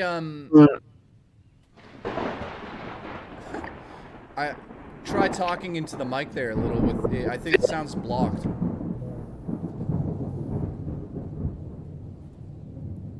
You blew it. You blew it. Nah, man. No? No, I mean, I can hear you, but they're not going to be able to hear you. Do you have another device? You blew it. If you got another device, let's try it from there. I'm going to hang up, but you try it from there, man. You blew it. Congratulations. You're fired. Did we just talk to a demon? Did ones just set me up with a demon? Is that what's happened here?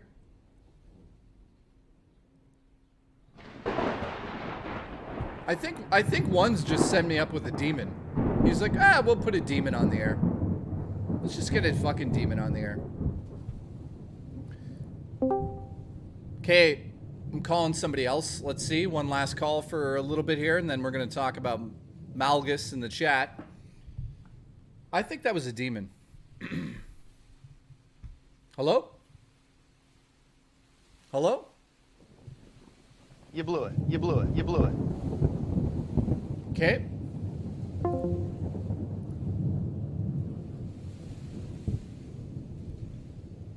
Yeah, it sounded like somebody was being suffocated. Okay, let's try him one more time. Hey, can you hear me? Yeah, man. Whoa. Now you All sound right. like a gorgeous man. What's going on, dude? Oh, You blew it. so yeah. My story is a little bit interesting. Your dad bought a house, about $150,000, old brick building. You're breaking up slightly, but Oh, is that better? yeah. Okay. You're Sorry. clipping. It's all good. So he bought this big ass house. It was really nice, but things started to go a little weird. So one summer I was there, and he owned his own skate shop, and I was there by myself in the basement, and Nice. I heard footsteps walking across upstairs, and my dad wears cowboy boots, so I was like, okay, maybe that's coming home with lunch. So I went upstairs, no one was home. And I called him, and he's like, no, dude, I haven't left the skate shop all day. I'm like, oh, okay. And I just kind of brushed it off. I was like, whatever, it's probably playing tricks. And then that Christmas, I was up in my room game story house. This string of going over. You're cutting out again, dude. Can you hear me? Yeah, you're good now. Okay. He had this string of wreath hanging over the entryway. Like when you walk in, there was dining room through a walkway, the living room to the right, library to the left. Yeah. And the wreath was over that walkway to the dining room. Well, it was hooked in, a really tight hook, and the far right side ended up unhooking itself, falling to the floor. And we had no idea what the hell happened. None of us were down there or anything. Well, about 6 months later, a movie crew comes to his house and says, "Hey, we're filming a horror movie and know the history of this house. We'd love to film it." And my dad's like, "What are you talking about?" And they were like, "Oh yeah, this is one of the most haunted houses in Mattoon, Illinois." Okay. And so from there, it was like my dad is not a believer, but from there he was like, "Yeah, okay, maybe there's something really weird going on here." Nothing really extreme happened, but it was just like the weird eeriness in that house all time. You never felt like you. And yeah. Man. Yeah, I can totally relate to those ideas of like finding out that the house that you've been living in, something happened there. Mm-hmm. Yeah, So, and really quick, I know you said 4 minutes. I think I'm coming up on that. One more thing. I went on Queen Mary down in Southern California. yeah, I know that. Yeah. Went through the whole tour and all that stuff. There was only one instance. We were in a room that is considered the most haunted room, and I was taking pictures on my old Crazer, the old shitty flip phone. Yeah, and I remember those. yeah, and I was taking pictures, and I went into the bathroom of that room, and I took a photo. And later that day, my mom and I were at lunch, comparing pictures and stuff. And that photo that I took in that bathroom only came up like static, like it was just salt. Dude, weird. Yeah. So, yeah, it's like, well, yeah. First, let me say thanks for coming on the show. Appreciate you also joining the server. So I appreciate that, dude, and also telling your stories on stream. And to speak on what you're talking about. And I'm going to show some of the photos in a second Gothy sent me earlier, but let's talk about that now on the show. But yeah, thanks for having you on, dude. Yeah, no problem, man. Appreciate you. Yeah, have a good one. Thanks, man. So what he was saying there is, it's kind of interesting because it plays into capturing, in the story as far as we're headed here. I talked about playing the video games that really got me into horror movies and stuff, but let me also get to this point. When I was playing Resident Evil 2, Resident Evil, Silent Hill 1 and 2, back in the days, those were interesting times because that's what really got me into the paranormal, right? Back when I was playing Resident Evil 1 and 2, there was no paranormal shows, guys, so you couldn't really watch them on TV. There was like some weird... I'd say like UK shows. What the fuck is that?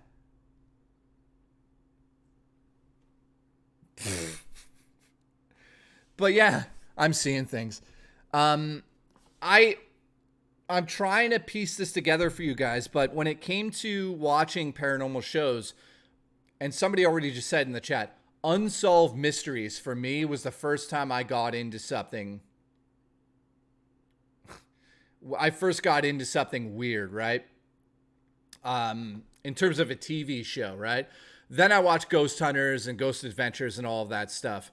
So at the end of the day, when it comes down to the paranormal stuff, I went from the video games and then slowly we started as teenagers talking about ghosts and ghost stories and going to, campsites and all that stuff. So I grew up in a very small town.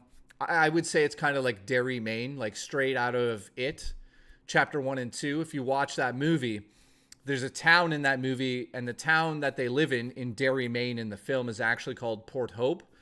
And the town that they live in, that's all filmed there, except for some of the side streets. That was in Toronto. For instance, the street where Georgie falls into the sewer, that's in Toronto.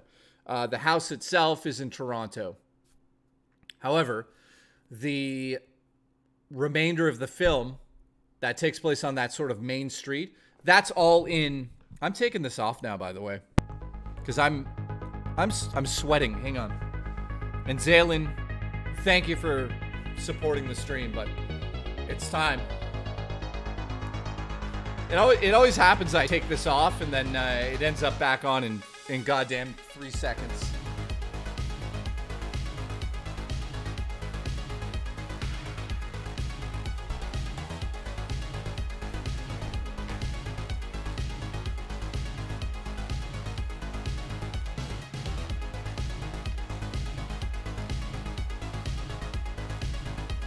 I'm no longer kitty poo. I was like, just sweating.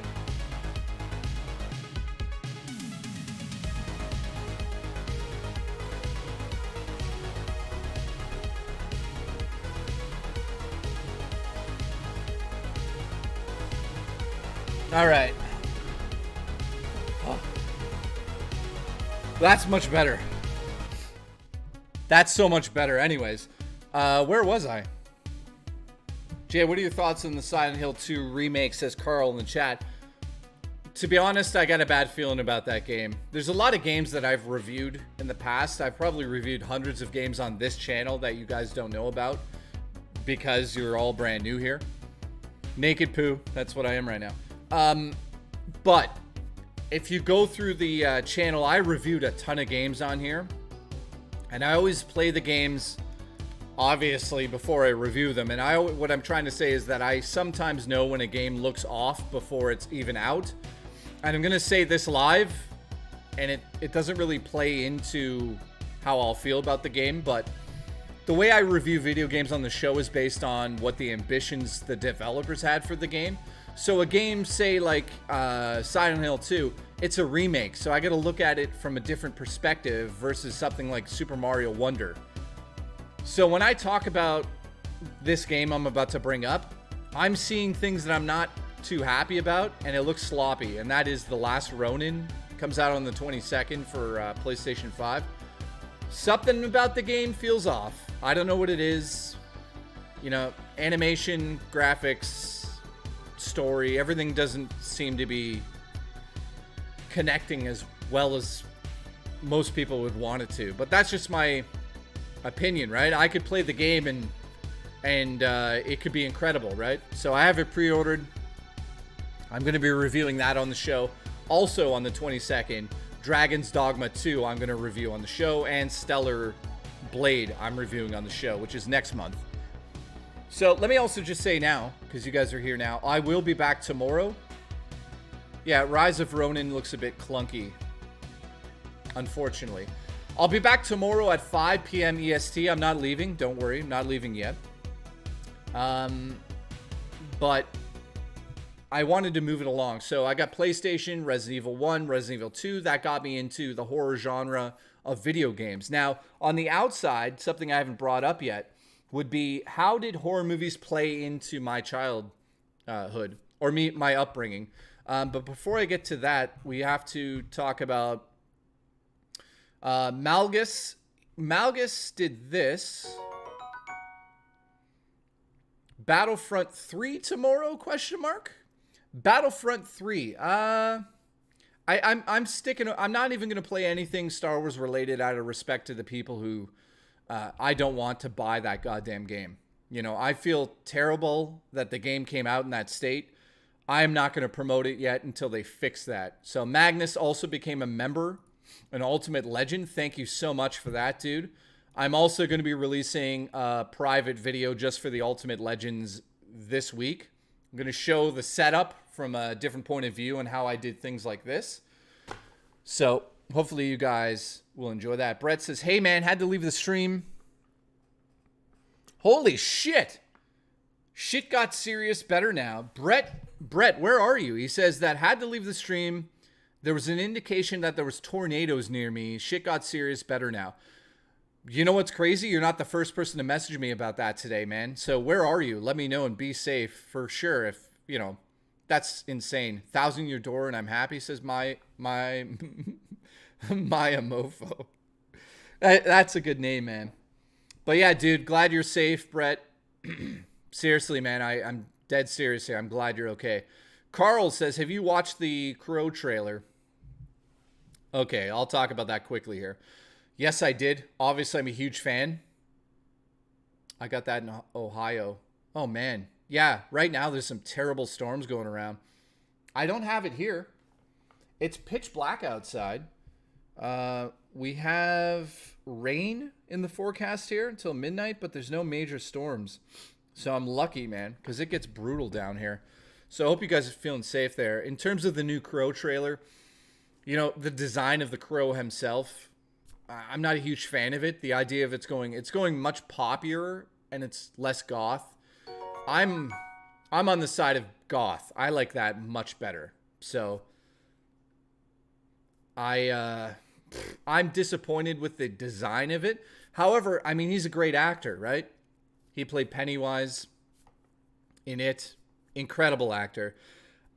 I have to say, though, visually and in terms of the graphics or the graphic violence, I'm happy with that side of things. I just don't like the idea that he can be shot up and he keeps walking around and that stuff. You know, there's a bit of mystery that's supposed to kind of follow the Crow based on the source material. And it seems like they threw that out the window. So there's slightly sort of, you know, like, okay, he's immortal. He's basically like the Undertaker, or he's like, you know, Neo or whatever. He's like this entity who can just regenerate. And I'm not a huge fan of that. The idea of like having the character regenerating all the time in real time, like somehow he's like Wolverine, doesn't work for me. You have to have him have a weakness, right? What's his weakness going to be in the film? Probably his girlfriend. But at the end of the day, again, visually, less is more. And in that trailer, he's constantly getting shot, constantly standing up. And I'm like, okay, well, it is what it is. Yeah, Coop says Florida Joker Crow. Basically, that's what it is. Yeah, girlfriend and can't get a record deal. It is what it is. I mean, it doesn't look terrible. I'll say that. Pompish sent me a story. Thanks, dude. I'll check into that. Oh, dude, you did, man. Family finds son's killer after slow police response. Oh, man. Sheldon families finds the killer. Dismembered remains. Oh, yeah, that's serious. Thanks for sending that. I'll check it out after. I don't know if I want to show that on stream. It's pretty gruesome. Edward said...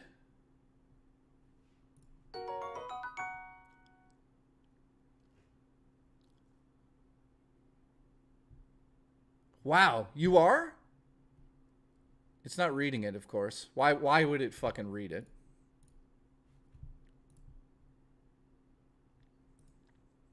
So I'm being denied a refund for Battlefront because I've already downloaded the game. What system, Sony? See, this is what I'm talking about, man. The fucking video game industry can be such a terrible place for us, and all we want to do is have fun. We want to support these companies, but then we get shoveled shit like this, and we can't. Edward says he can't even refund it, and it's Sony because he downloaded the game. Listen, Sony, the game's a piece of shit. Give him his money back. It's not rocket science. It's not fucking that hard to do. Just refund Edward his money back because the game is a piece of shit. It pisses me off, man. Malga says, Steam just gave me money back. Good. I'm glad people are getting refunds for that game. It's a piece of shit. I do hope that they fix it. I was going to stream it all day tomorrow. I was so excited to do that with you guys, and the game turns out to be a piece of shit. So, congratulations. Congratulations. The digital future looks great. I can't wait for that. So, Edward, man, keep fighting that fight. Hopefully you get that back. Tower Dragon, yours is still coming through. I'll get to it in a second. So yeah, I'm here it is. After what happened to Brandon Lee, they should have just left it alone. Yeah, I agree.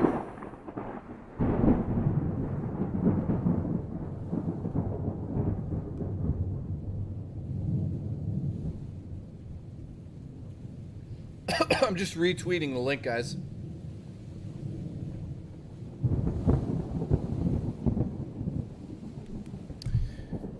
Yeah, I agree with that. Tower Dragon said after Brandon Lee passed away, they should have left it alone out of respect. I mean, to a certain degree, I do kind of agree with that. I said I agree with it, but I mean, I don't know. It's tough to say because out of respect to him, yeah, that's one aspect of it, but you know, it's also a, you know, it's a movie, but it was never a movie before that, right? Jostler's here. Dude, I've been waiting for Jostler all night. He said he'd be here at 7:30. It's now 8:30. So, ladies and gentlemen, Jostler is... You're fired. You blew it. Congratulations.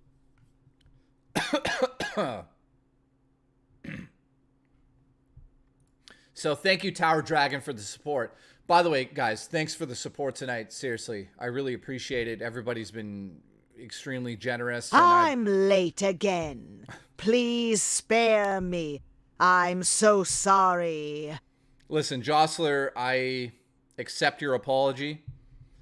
I really look forward to looking at you in your work pants. Oh, Christopher.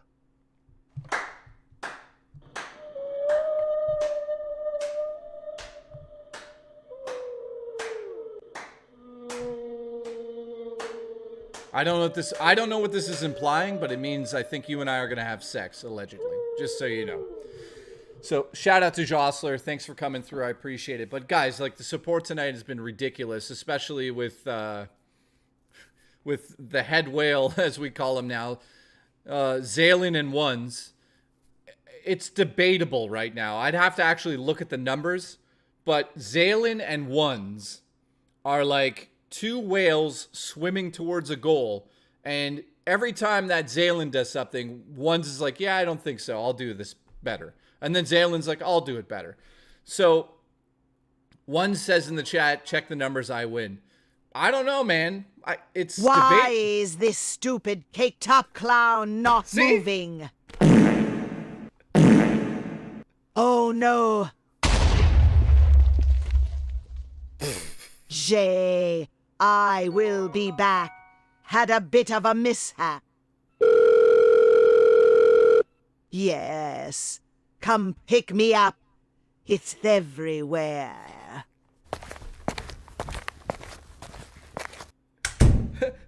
How can that be a whole story now? Oh, fuck. The Crow City of Angels is underrated. Malgus, yeah, I agree, man. It definitely is. Thank you for the support, by the way. I saw you becoming a member, Ultimate Legend. Thanks for that, man. I apologize for reading your super chat so late. Zalen, man, I don't see. That's what I'm talking about. Zalen's a lunatic who tells these stories through the, yeah. But what I was saying is the support, guys, is just insane with the memberships. Every time I stream, it's like 20, 30, 40, 50 members. I don't know what to say about that. And it's like, it continues for months, right? I don't know how it doles it out, but it's not like month to month. Whoever gets a membership right now has it for 30 days and it's paid for. So I want to say again, huge thank you to... Clapback season is here. Here we go. I want to say huge thank you to Zalen. Seriously, dude. You have given the audience the most members, I think. Unless Ones is going to fight me on that one. He might. And Ones, thank you for also doing that. Those two people have essentially gifted members to everybody in the chat. So thank you so much to both of them. Seriously, I wanted to just take a second. I'd like to take you guys out to... Well, you guys get an idea of what I'm saying right now. You get what I'm saying?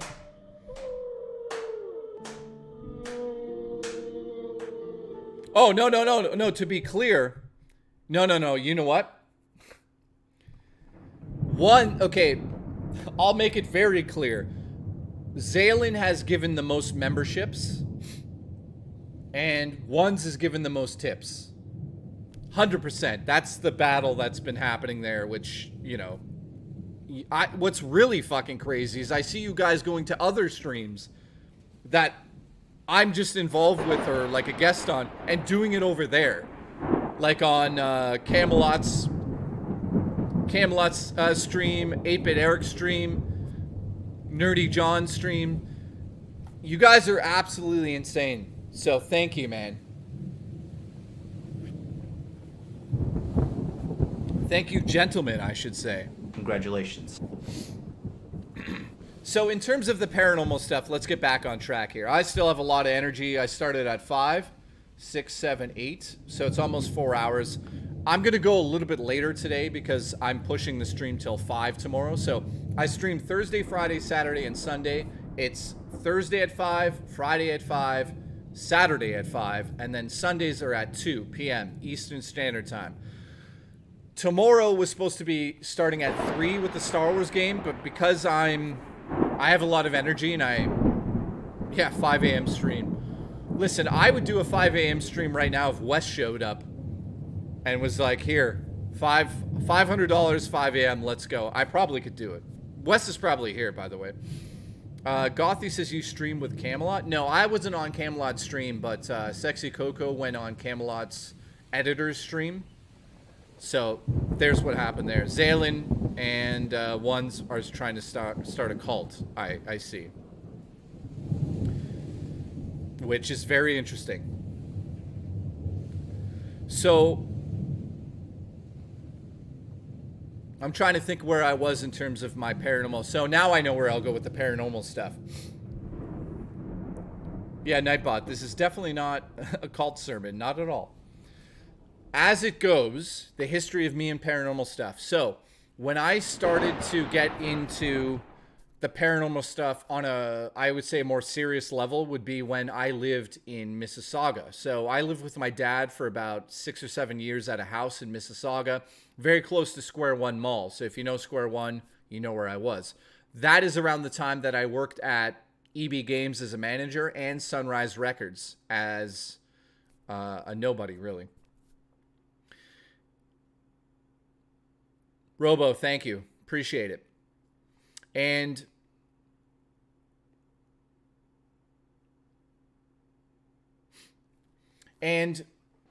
how I really got into paranormal stuff was I started watching a TV show called Ghost Hunters.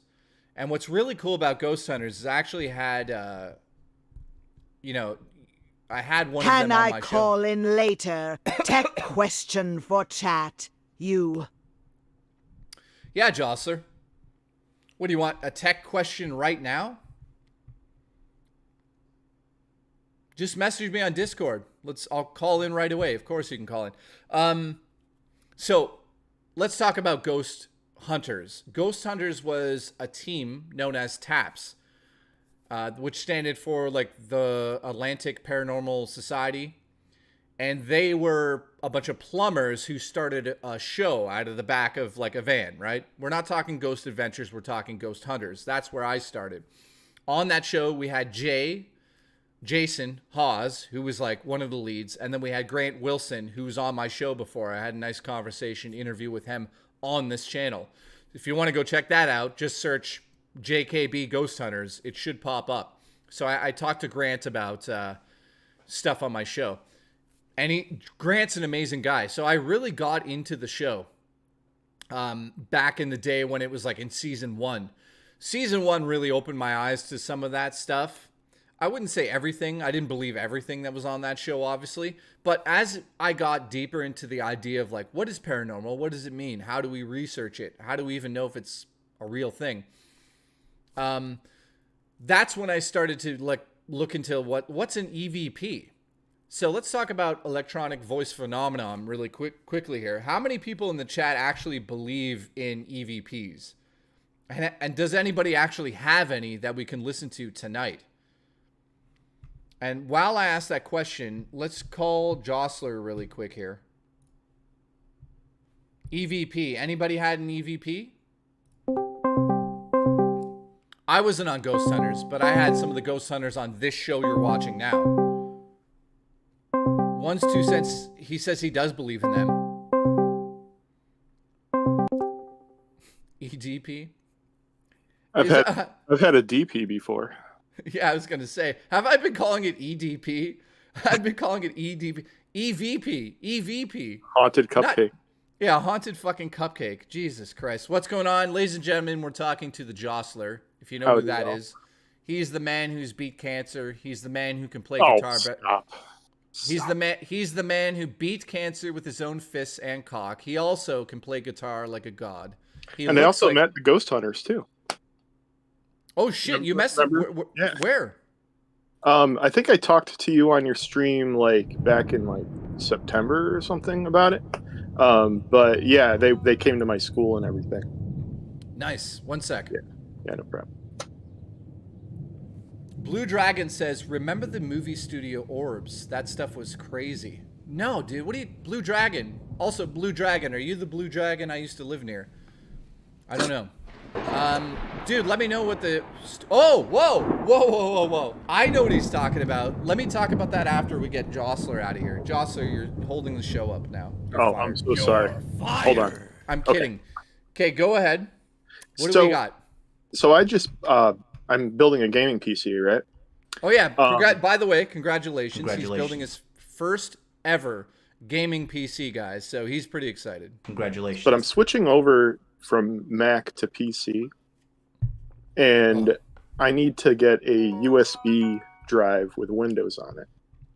I like I it can't when do my that on ghost Mac. hunter yells at my ghost. So I'm trying to figure that shit out. I don't know what to do.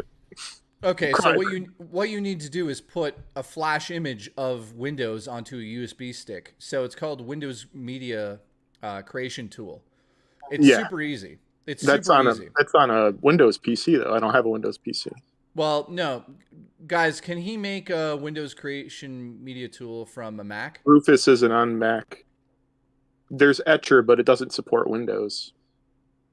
So what I would suggest... Yeah, everyone's saying the Windows Creation Tool. Yes, you can make it on Mac. So there's got to be a way you can make it on Mac. Let me boot up my Mac and check. Somebody's going to check for you. So they're going to check for you, Jostler. They're going to make it happen. They're going to come to your house and feed you a lasagna and slap meatloaf on your ass. Oh, yes. Yeah, it says a lot of people are saying it's weird. You can definitely do it, man. Do you know anybody that has a PC? I do, but I'm impatient. Okay, so you might. There's something called Etcher on Mac. It doesn't work with. I already looked it up. You can't use you can boot other stuff, but for some reason it doesn't support Windows. Weird. Yeah. Okay, so if you guys in the Discord could help Jostler with that, he's impatient and he's got to put meatloaf up his ass. I gotta shit, and I have to eat string cheese, so I'm gonna need that right away, please. Was that it? Yeah, that's pretty much it. I don't. Yeah, You blew it. I'll see you later. Well, listen, I love you.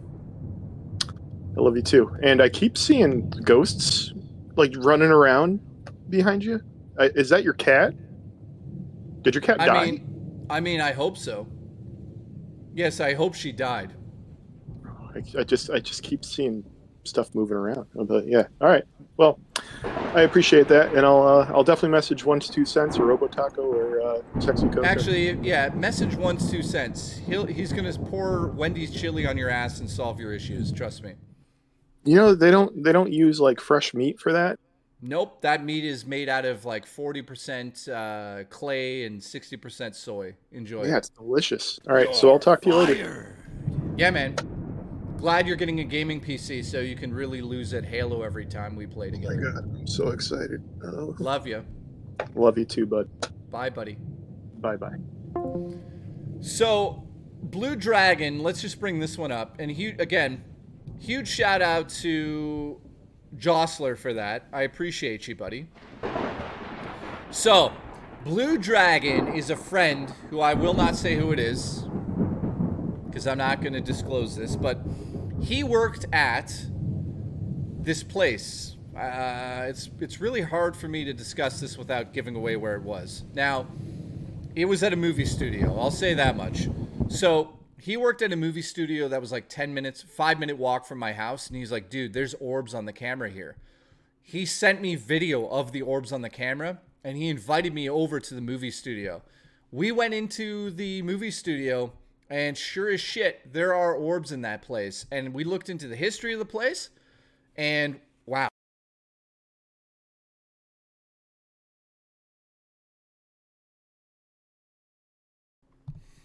Now, he's saying they tore it down. Holy shit, they tore it down? He has videos. Dude, send me the videos on Discord right away, man. Al Magnus says, I like it when my ghost hunters yell at my ghosts. Listen, when I think of my ghosts, I think of my girls. I absolutely have to say that I've never had a good experience yelling at ghosts. I know that, you know, you're not really supposed to do that. Listen, I have the drip, by the way. Just so you guys know, I think I had COVID for like a week and a half. So I do have the drip. I have the drip and I need that money. So if you guys can support me, you know, I'm going to stop playing RPGs on the channel. I play way too many RPGs on this channel. So thanks, guys. Goth. Okay, we're going to check out Goth. Goth has sent some photos over. I'm not going to show all of them yet because I want to go through them. So, Goth, what the fuck? Shadow of a ghost girl who's missing a leg and an arm.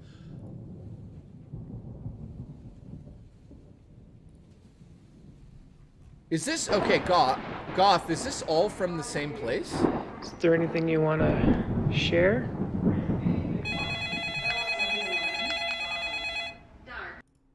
Hang on, guys. God damn it. Yeah. Again. Holy shit. I'll handle it. Sorry, guys. It's happening again. Here we go. I have downloaded the file. I don't know what this is. Is there anything you want to... Okay, here we go. This is a video that was sent over by Gothy. I don't know what it is, but it is... What just happened? Holy shit. One's 2 cents just gifted 10 members. So, let me just do this. Oh, Christopher.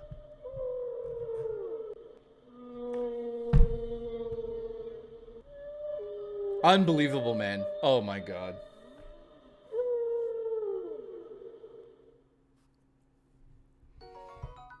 And Zaylen just gifted 10 members. Honestly, I'm... Thank you, guys. Everybody in the chat's going to be a member now. Everybody.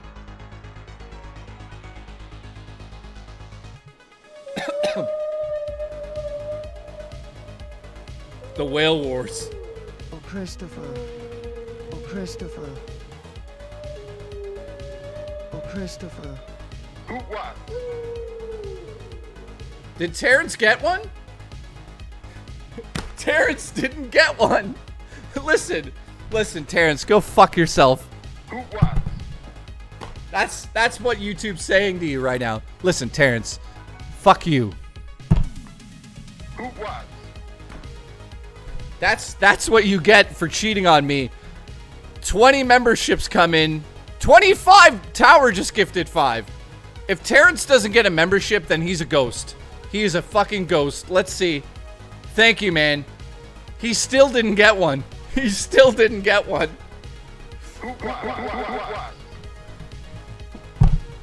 Holy shit. Thank you, guys. Holy shit. Tower Dragon gifted 5. Zaylen gifted 10. Thank you so much, guys. It really means a lot to me. It gives me a sense of peace because it gives me a month to make more content and just keep doing what I love doing.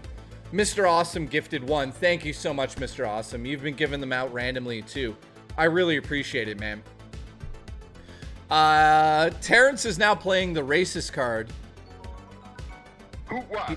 He's saying that YouTube is racist.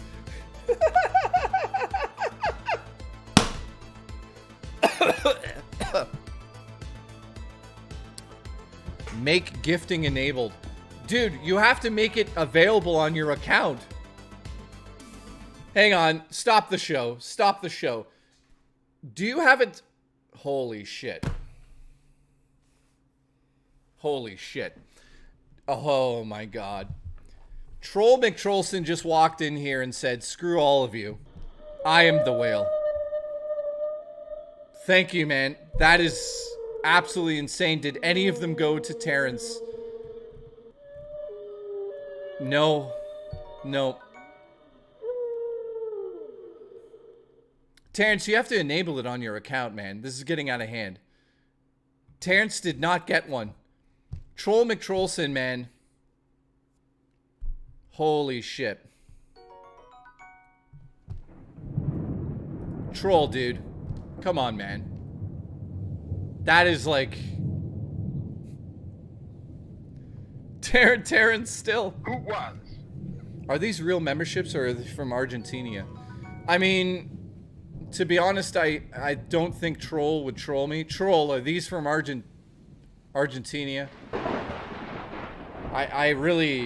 don't think so. I don't think anybody's doing that on this channel. Which I really, again, I appreciate the support. I don't think Troll would do that. Let's be honest here. Zaylin says they're real. I know they're real from ones. Thank you, guys. Seriously, I don't know what to say to this. I don't fucking know what to do. Terrence still doesn't have one. Troll McTrollson says, I could have went with 50, but I'm not sure if it came through. Dude, thank you so much. No, it's from Etobicoke. Yeah, like Troll McTrollson. Dude, shout out to Etobicoke. I really appreciate you, man. Ones, I appreciate you.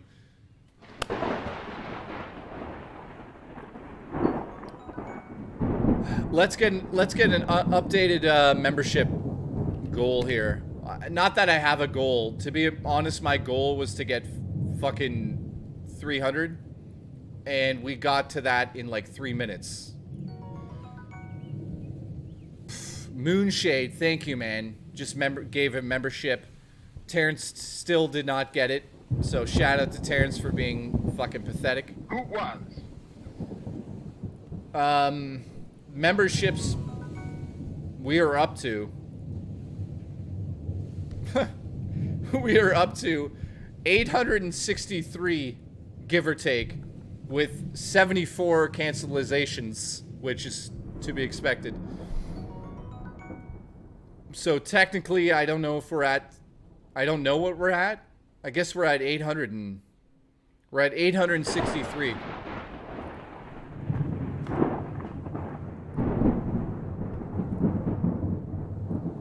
Absolutely insane. I think that's more than most people have in months.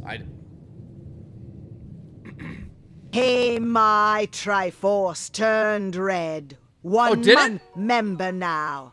Holy shit! Congratulations! Congratulations.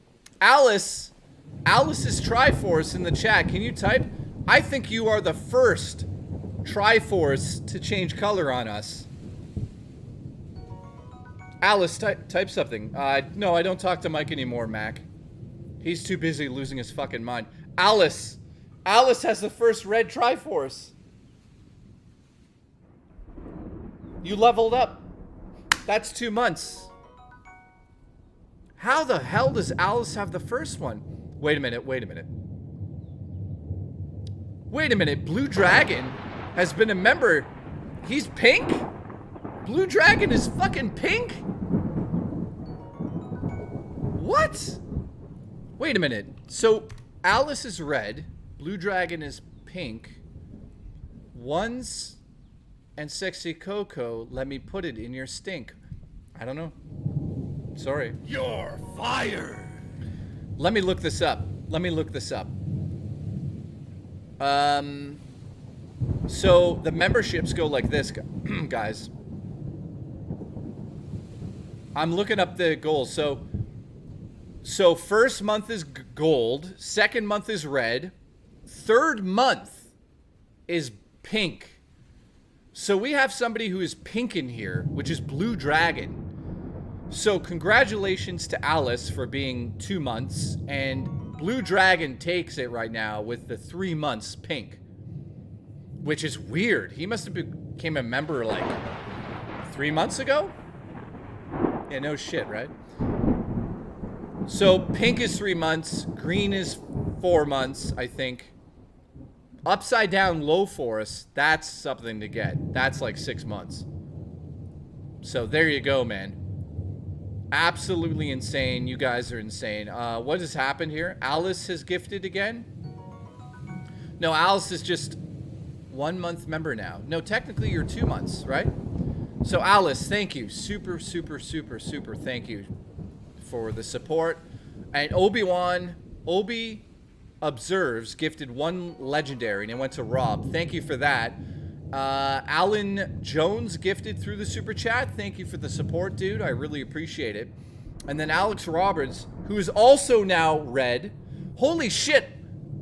Is it happening in real time? A lot of people might turn red right today. Wait, when did I start streaming? It's been a month. So there's going to be a lot of people changing from gold to red as I stream tonight. That's fucking amazing to see. Alice, thank you, and Alex Roberts, man. 2 red members. Thanks, man. And Alice, who I'm assuming Alice, unless I'm mistaken, is female. Thank you to, I keep saying dudes, but Alice, thank you to you as well. I got to be a gentleman here and make sure that I'm not, you know. So thank you to Alice. Thank you to Alex. You guys are legendary.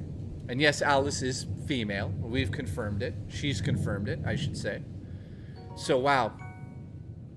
It's going to be interesting for the next couple of days. Because the next couple of days, everyone's going to be switching to red, which is like crazy to see. And again, huge shout out to Domain Troll McTrollson. Man, gifted 20 members. Unbelievable. Mr. Awesome, Tower Dragon, Zaylin, and Ones. We just had like a membership raid.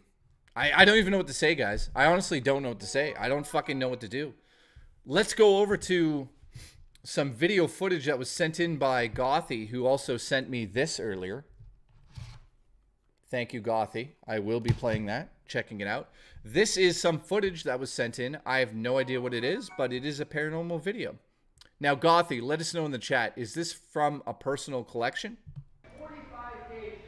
Is there anything you want to share?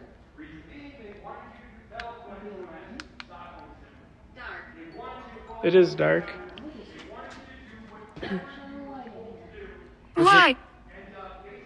Did you just say why? What the fuck was that? Why? It is dark. Why? Did you just say why? Yeah, so why? That's weird. Show us. I see an orb. Wait, where's the orb? Show us.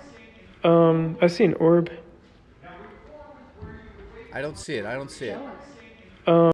Show us.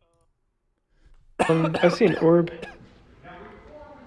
Now, to be fair, there's a light shining through the window.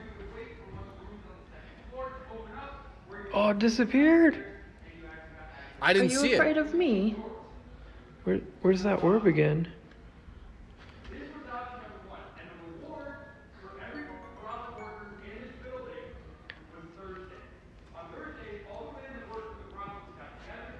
Picture. Picture. All right, so they're using some tech, which essentially, if you ask a question, the technology will read an answer to you. I don't know the technical name for that at the moment. It's interesting that it came back and it said that, but let's discuss this quickly. I don't know how much of that I believe in. You know what I mean? In terms of, like a spirit box. It's one of those spirit boxes, right? You can't control the backside. So essentially you turn on the spirit box, you ask questions, and something will just like come out of it, right? In that case there, it said something, but Gothy also sent some other videos. King also sent some stuff. King, I don't see it. What's your name in there? Let's see.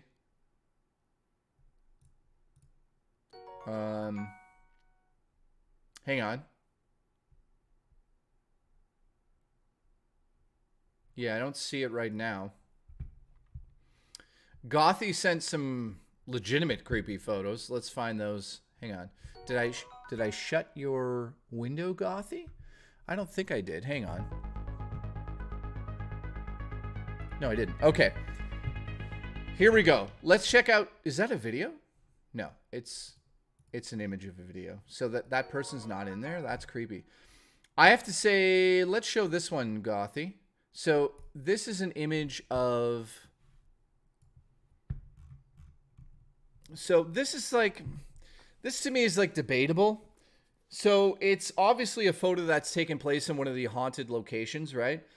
And you're getting sort of an image on the right. It looks like it is a frame interlace issue with the video.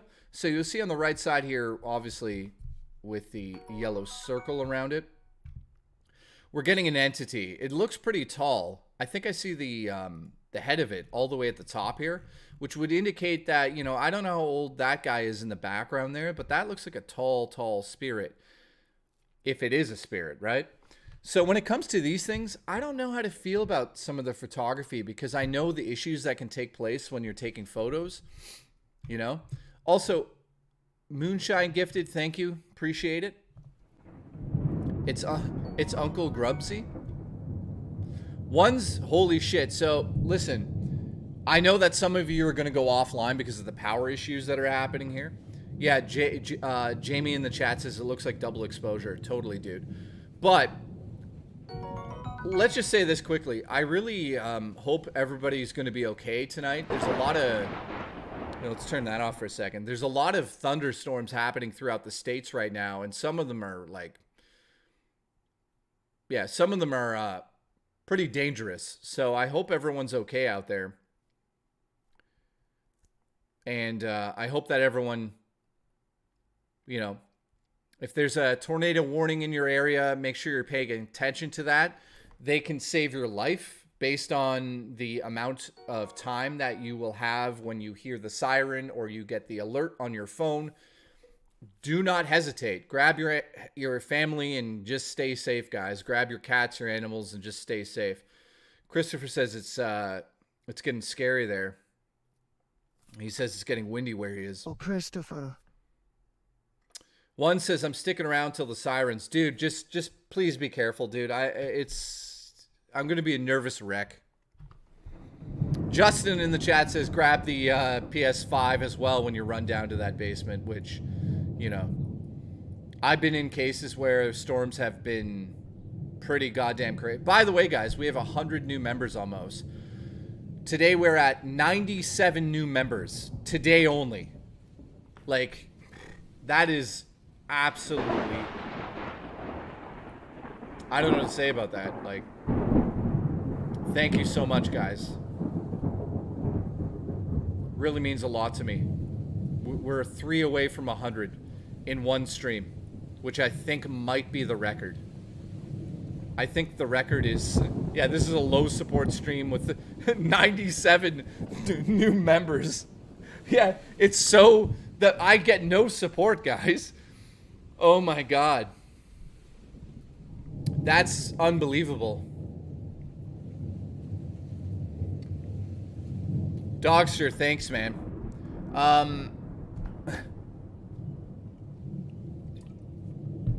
Oh, here's what I'm going to do now. Like you guys know this, right? I always do my best to reinvest. Let me just be serious for a second. Mosh has become a basic member, so we're 2 members away from 100 on this stream only. So thank you so much. If we can hit 100 tonight, that would be incredible. We need 2 more. I think obviously that might happen. I don't know. I mean, I can't believe it. I don't even know what to say. I do want to say this, though. I've reinvested a lot of the money that's come in over the last month. I bought that light. That red light that you see here is super powerful. I don't even know if it's on 100%, but that light in there is incredible. I bought that. That was pretty expensive. The light that you see upstairs, I also bought a secondary one. It's called a Cobb 60. It allows me to set it up and get that sort of Dude, come on, man. Is Terrence gonna get any of them? Is Terrence going to get any of them? Nope.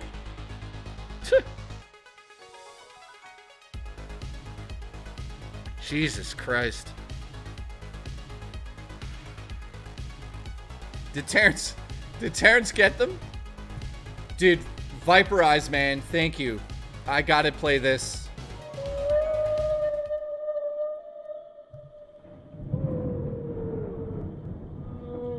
Somehow, wait a minute, did Terrence get one? Who was? Okay, you know what? This is getting out of hand. This is getting out of hand. How does Terrence not get one? Huge shout out to Viper Eyes. You are absolutely insane, dude.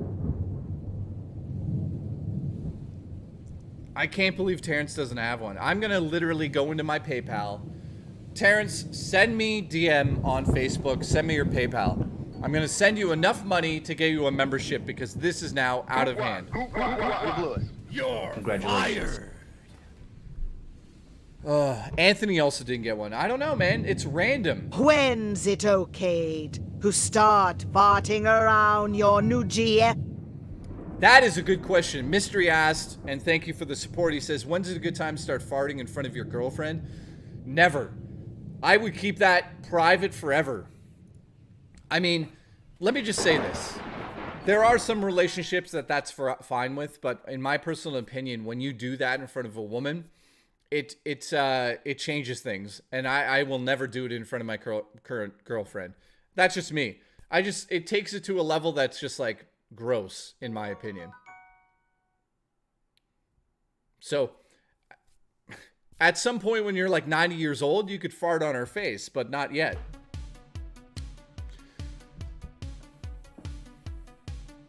Cosmic says, I don't have the internet to gift a membership on PC. What do you mean? You stream from your internet's down. That's crazy, dude. Zaylin says, Viper, listen, Zaylin, I'm just saying this to you guys. I'm saying this to Viper Eyes, Zaylin, and Ones. The three of us are going to get together. We're going to visit a very special place. This place has a shack. And you know what's going to happen at the shack, right? Ones knows what's going to happen at the shack. To be honest, Ones would probably love it. And I'd probably love it with Ones. But I'm just letting the other two know. And also, Sexy Coco is going to film it. So I hope he knows that now. So, thank you. Congratulations. You're fired. Shut up. I can't believe Terrence, listen to me. Send me your goddamn PayPal right now. Who was? I'm not joking around. We'll derail the stream until this happens.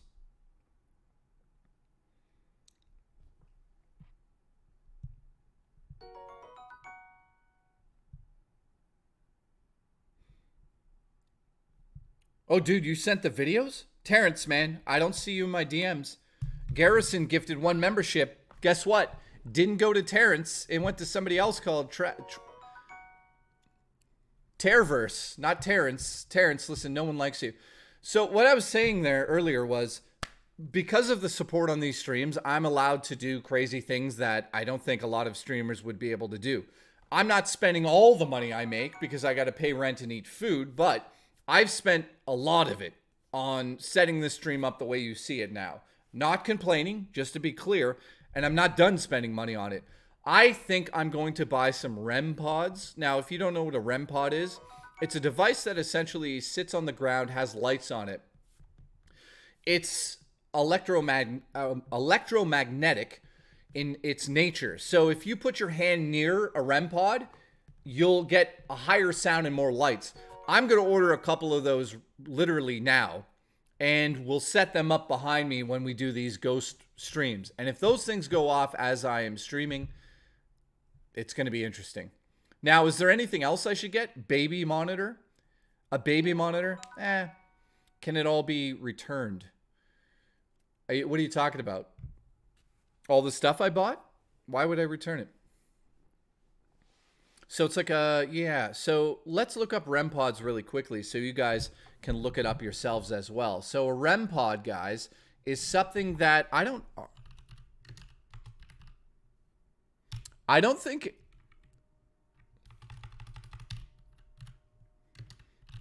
I don't know. Okay, look it. I'm on Amazon. Oh, wait. Oh, shit. I talked too soon. Oh, God. I talked too soon, guys. Here's an actual REM pod made by the guys that make it. It's $410 in Canada. What in the shit is that? Then there's the ghost hunting equipment, LED flash sounds. That's another REM pod. That's $240. Then we have another new generation ghost hunting equipment. We've got EMF detectors, which is super cheap. I'll get one of those for sure. Oh, that's cool. Look.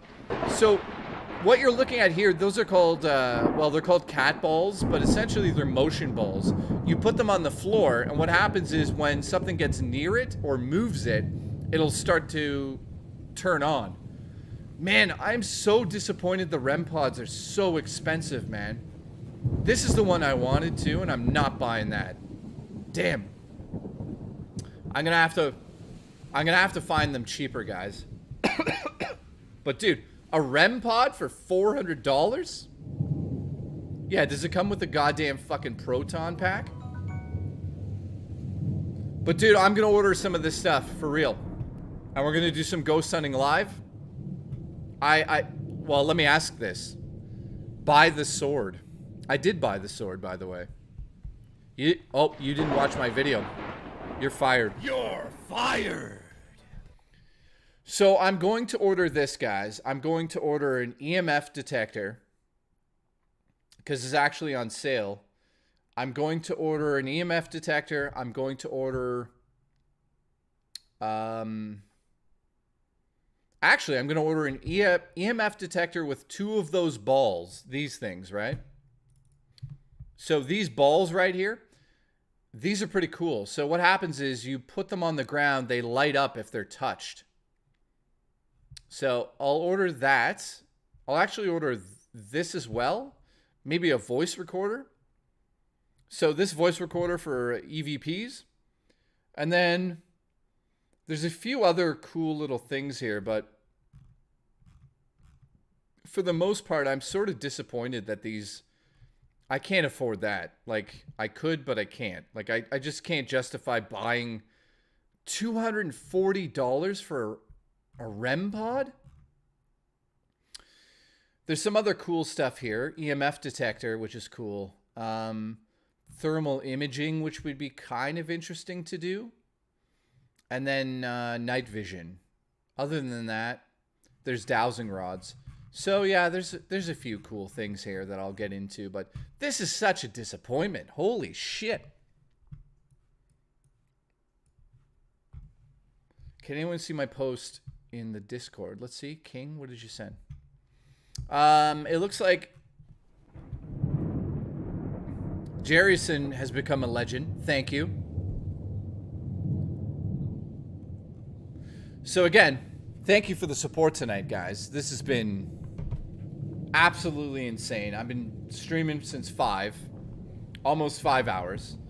We have members. We have 121 new members tonight only.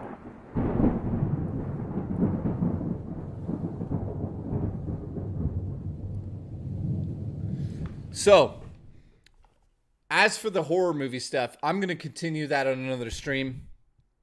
I'm actually going to call it a night tonight because it's been insane. I will be back tomorrow at 5 p.m. EST.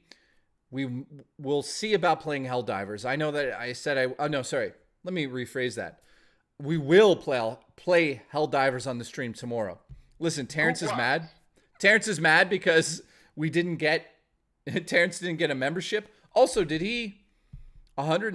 Dude, it's $120 on Amazon US, but it's $400 in Canada. Oh, man. See, that's what I'm talking about, man.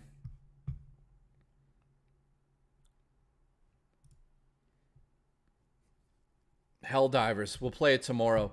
So, again, thank you to everybody that supported the stream tonight. I really appreciate it. You guys have been absolutely insane. Tomorrow is Terrence's day to become a member. Hoot Wallace. Jamie says, buy it in the US and ship it to the P.O. box. Well, I mean, technically it is cheaper. I might look into that with like Ones or somebody from the States to get that REM pod. But listen, this is not the last time we're doing a ghost or a horror movie night. We barely scratched the surface. So horror movie night 2 will take place next week. And we'll do it Thursday. So I'll make that announcement now. Thank you to everybody. Thank you so much. So tomorrow at 5 p.m. I'll be back. And we will play some Helldivers on stream tomorrow at the tail end. But tomorrow, we'll have a different setup. I don't know what I'm doing yet. We'll see how that goes. But again, yeah, let me just say this, because Nightmare says, hopefully I make it to tomorrow. I do want to get serious for a second and just say, I really, really, really hope that the people out there that are about to be attacked by this storm, pay attention to it. Hope everyone's good. And thank you again to everybody that's tuned in tonight. No thanks to Terrence, of course. Hoot Wallace. Ones, I'll call you immediately after this. Thank you, Dill Pickle, Dal, Serge, Brian, Chris, Maya Mofo. I love that name. Please be careful, guys, as Terrence said in the chat. D-Ray, Mr. Williams says ass. Freddie Cougar, dude, thanks to see you. Nice to see you here. Alice in the chat, thank you so much. She's been a member now for 2 months. Huge shout out to that. Sneevis TV, Snee Vegas, is that how you say your name? I don't know. Derek, Nighttime, Style Jack, Christopher. D-Ray, Julie, appreciate all of you guys. Tonight's been spooky. We got that time my cat jumped out, scared the shit out of me. One says that there's 3 supercells headed towards... Man, that's... Seriously, I hope you guys are okay tonight. I'm dead serious. I really do. Adam W., shout out to you as well. Huge shout out to Gothy for sending over this horror game. Can't wait to check that out. Shout out to... Who sent me these again? And again, if you guys want to send anything in the P.O. box, there it is. I'll leave it on screen for a second as I say my goodbyes. Beast, huge shout out to Beast. Thanks for the support tonight again too, man, with the gifted and everything. I'm glad you're gay for Jay. Julie B. Julie, I hope you enjoyed the stream. There's a few crazy moments where that balloon moved on its own. Which, listen, if you're here, move the balloon. Move it.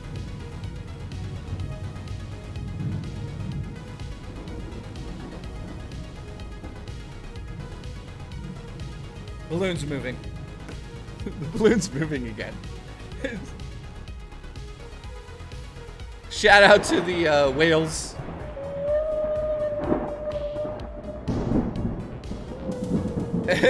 And now I gotta go.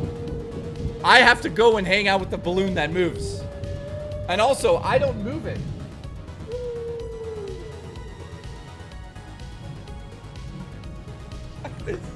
Okay.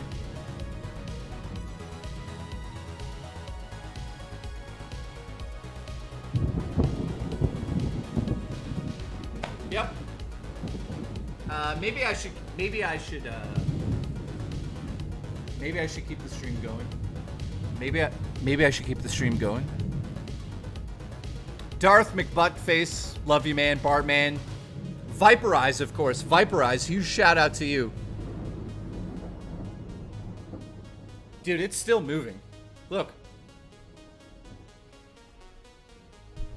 It's been randomly moving all night. But there was one moment where Zalen made it move, and that was really creepy. Zalen, thanks, man.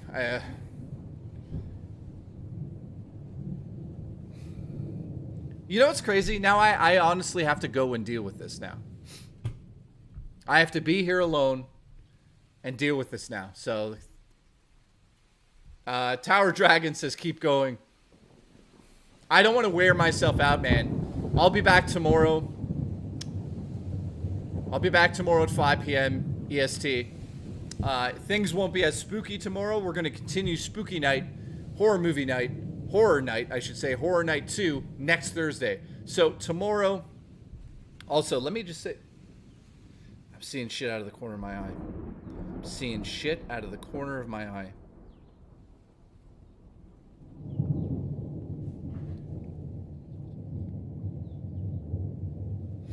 Okay, shut up, Lightning. Let me make this announcement. So this week's streaming schedule is tomorrow. We were going to play Star Wars, but the game sucks, so I'm not going to promote that. Tomorrow at 5 p.m., I'll be streaming. We'll probably have some fun, and then we'll play some Helldivers. On Saturday's show, we're doing something cool that I think a lot of people appreciate. We're getting back into the tier lists.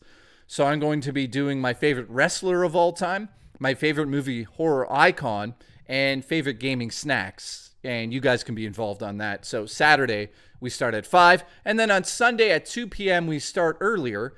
And I am going to be talking about the gaming industry being in the dumps and discussing the positives of gaming and the most anticipated games of the year. So thank you guys. Yeah, look, a schedule. And I appreciate everybody. Wish me luck with the psychic that's supposed to be here on Saturday.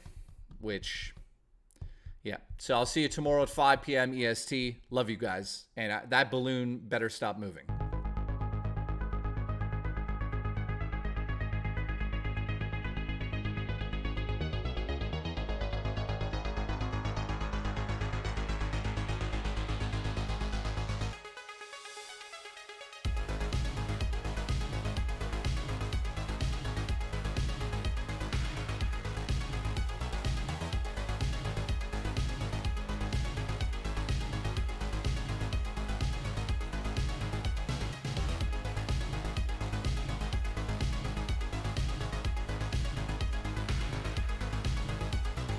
You blew it.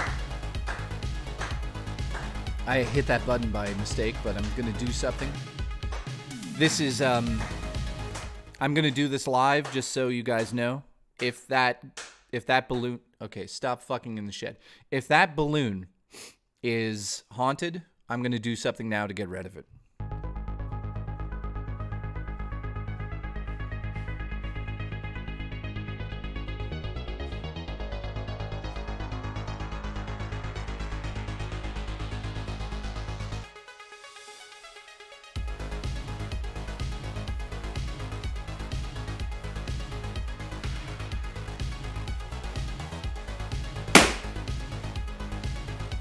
Here we go.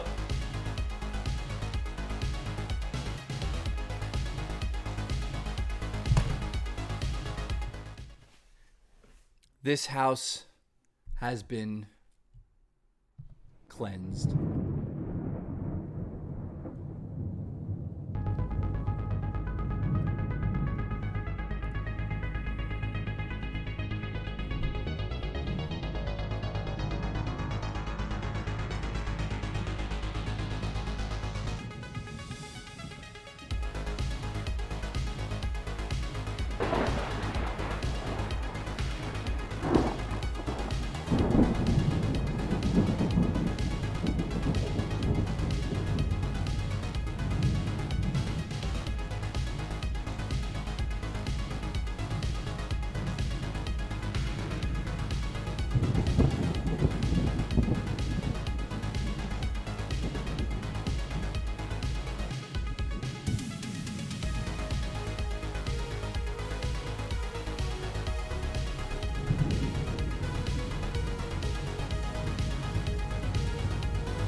Are you smoking your socks? Are you smoking your socks? You're fired. Love you guys. Stay safe out there, please. Seriously, stay safe.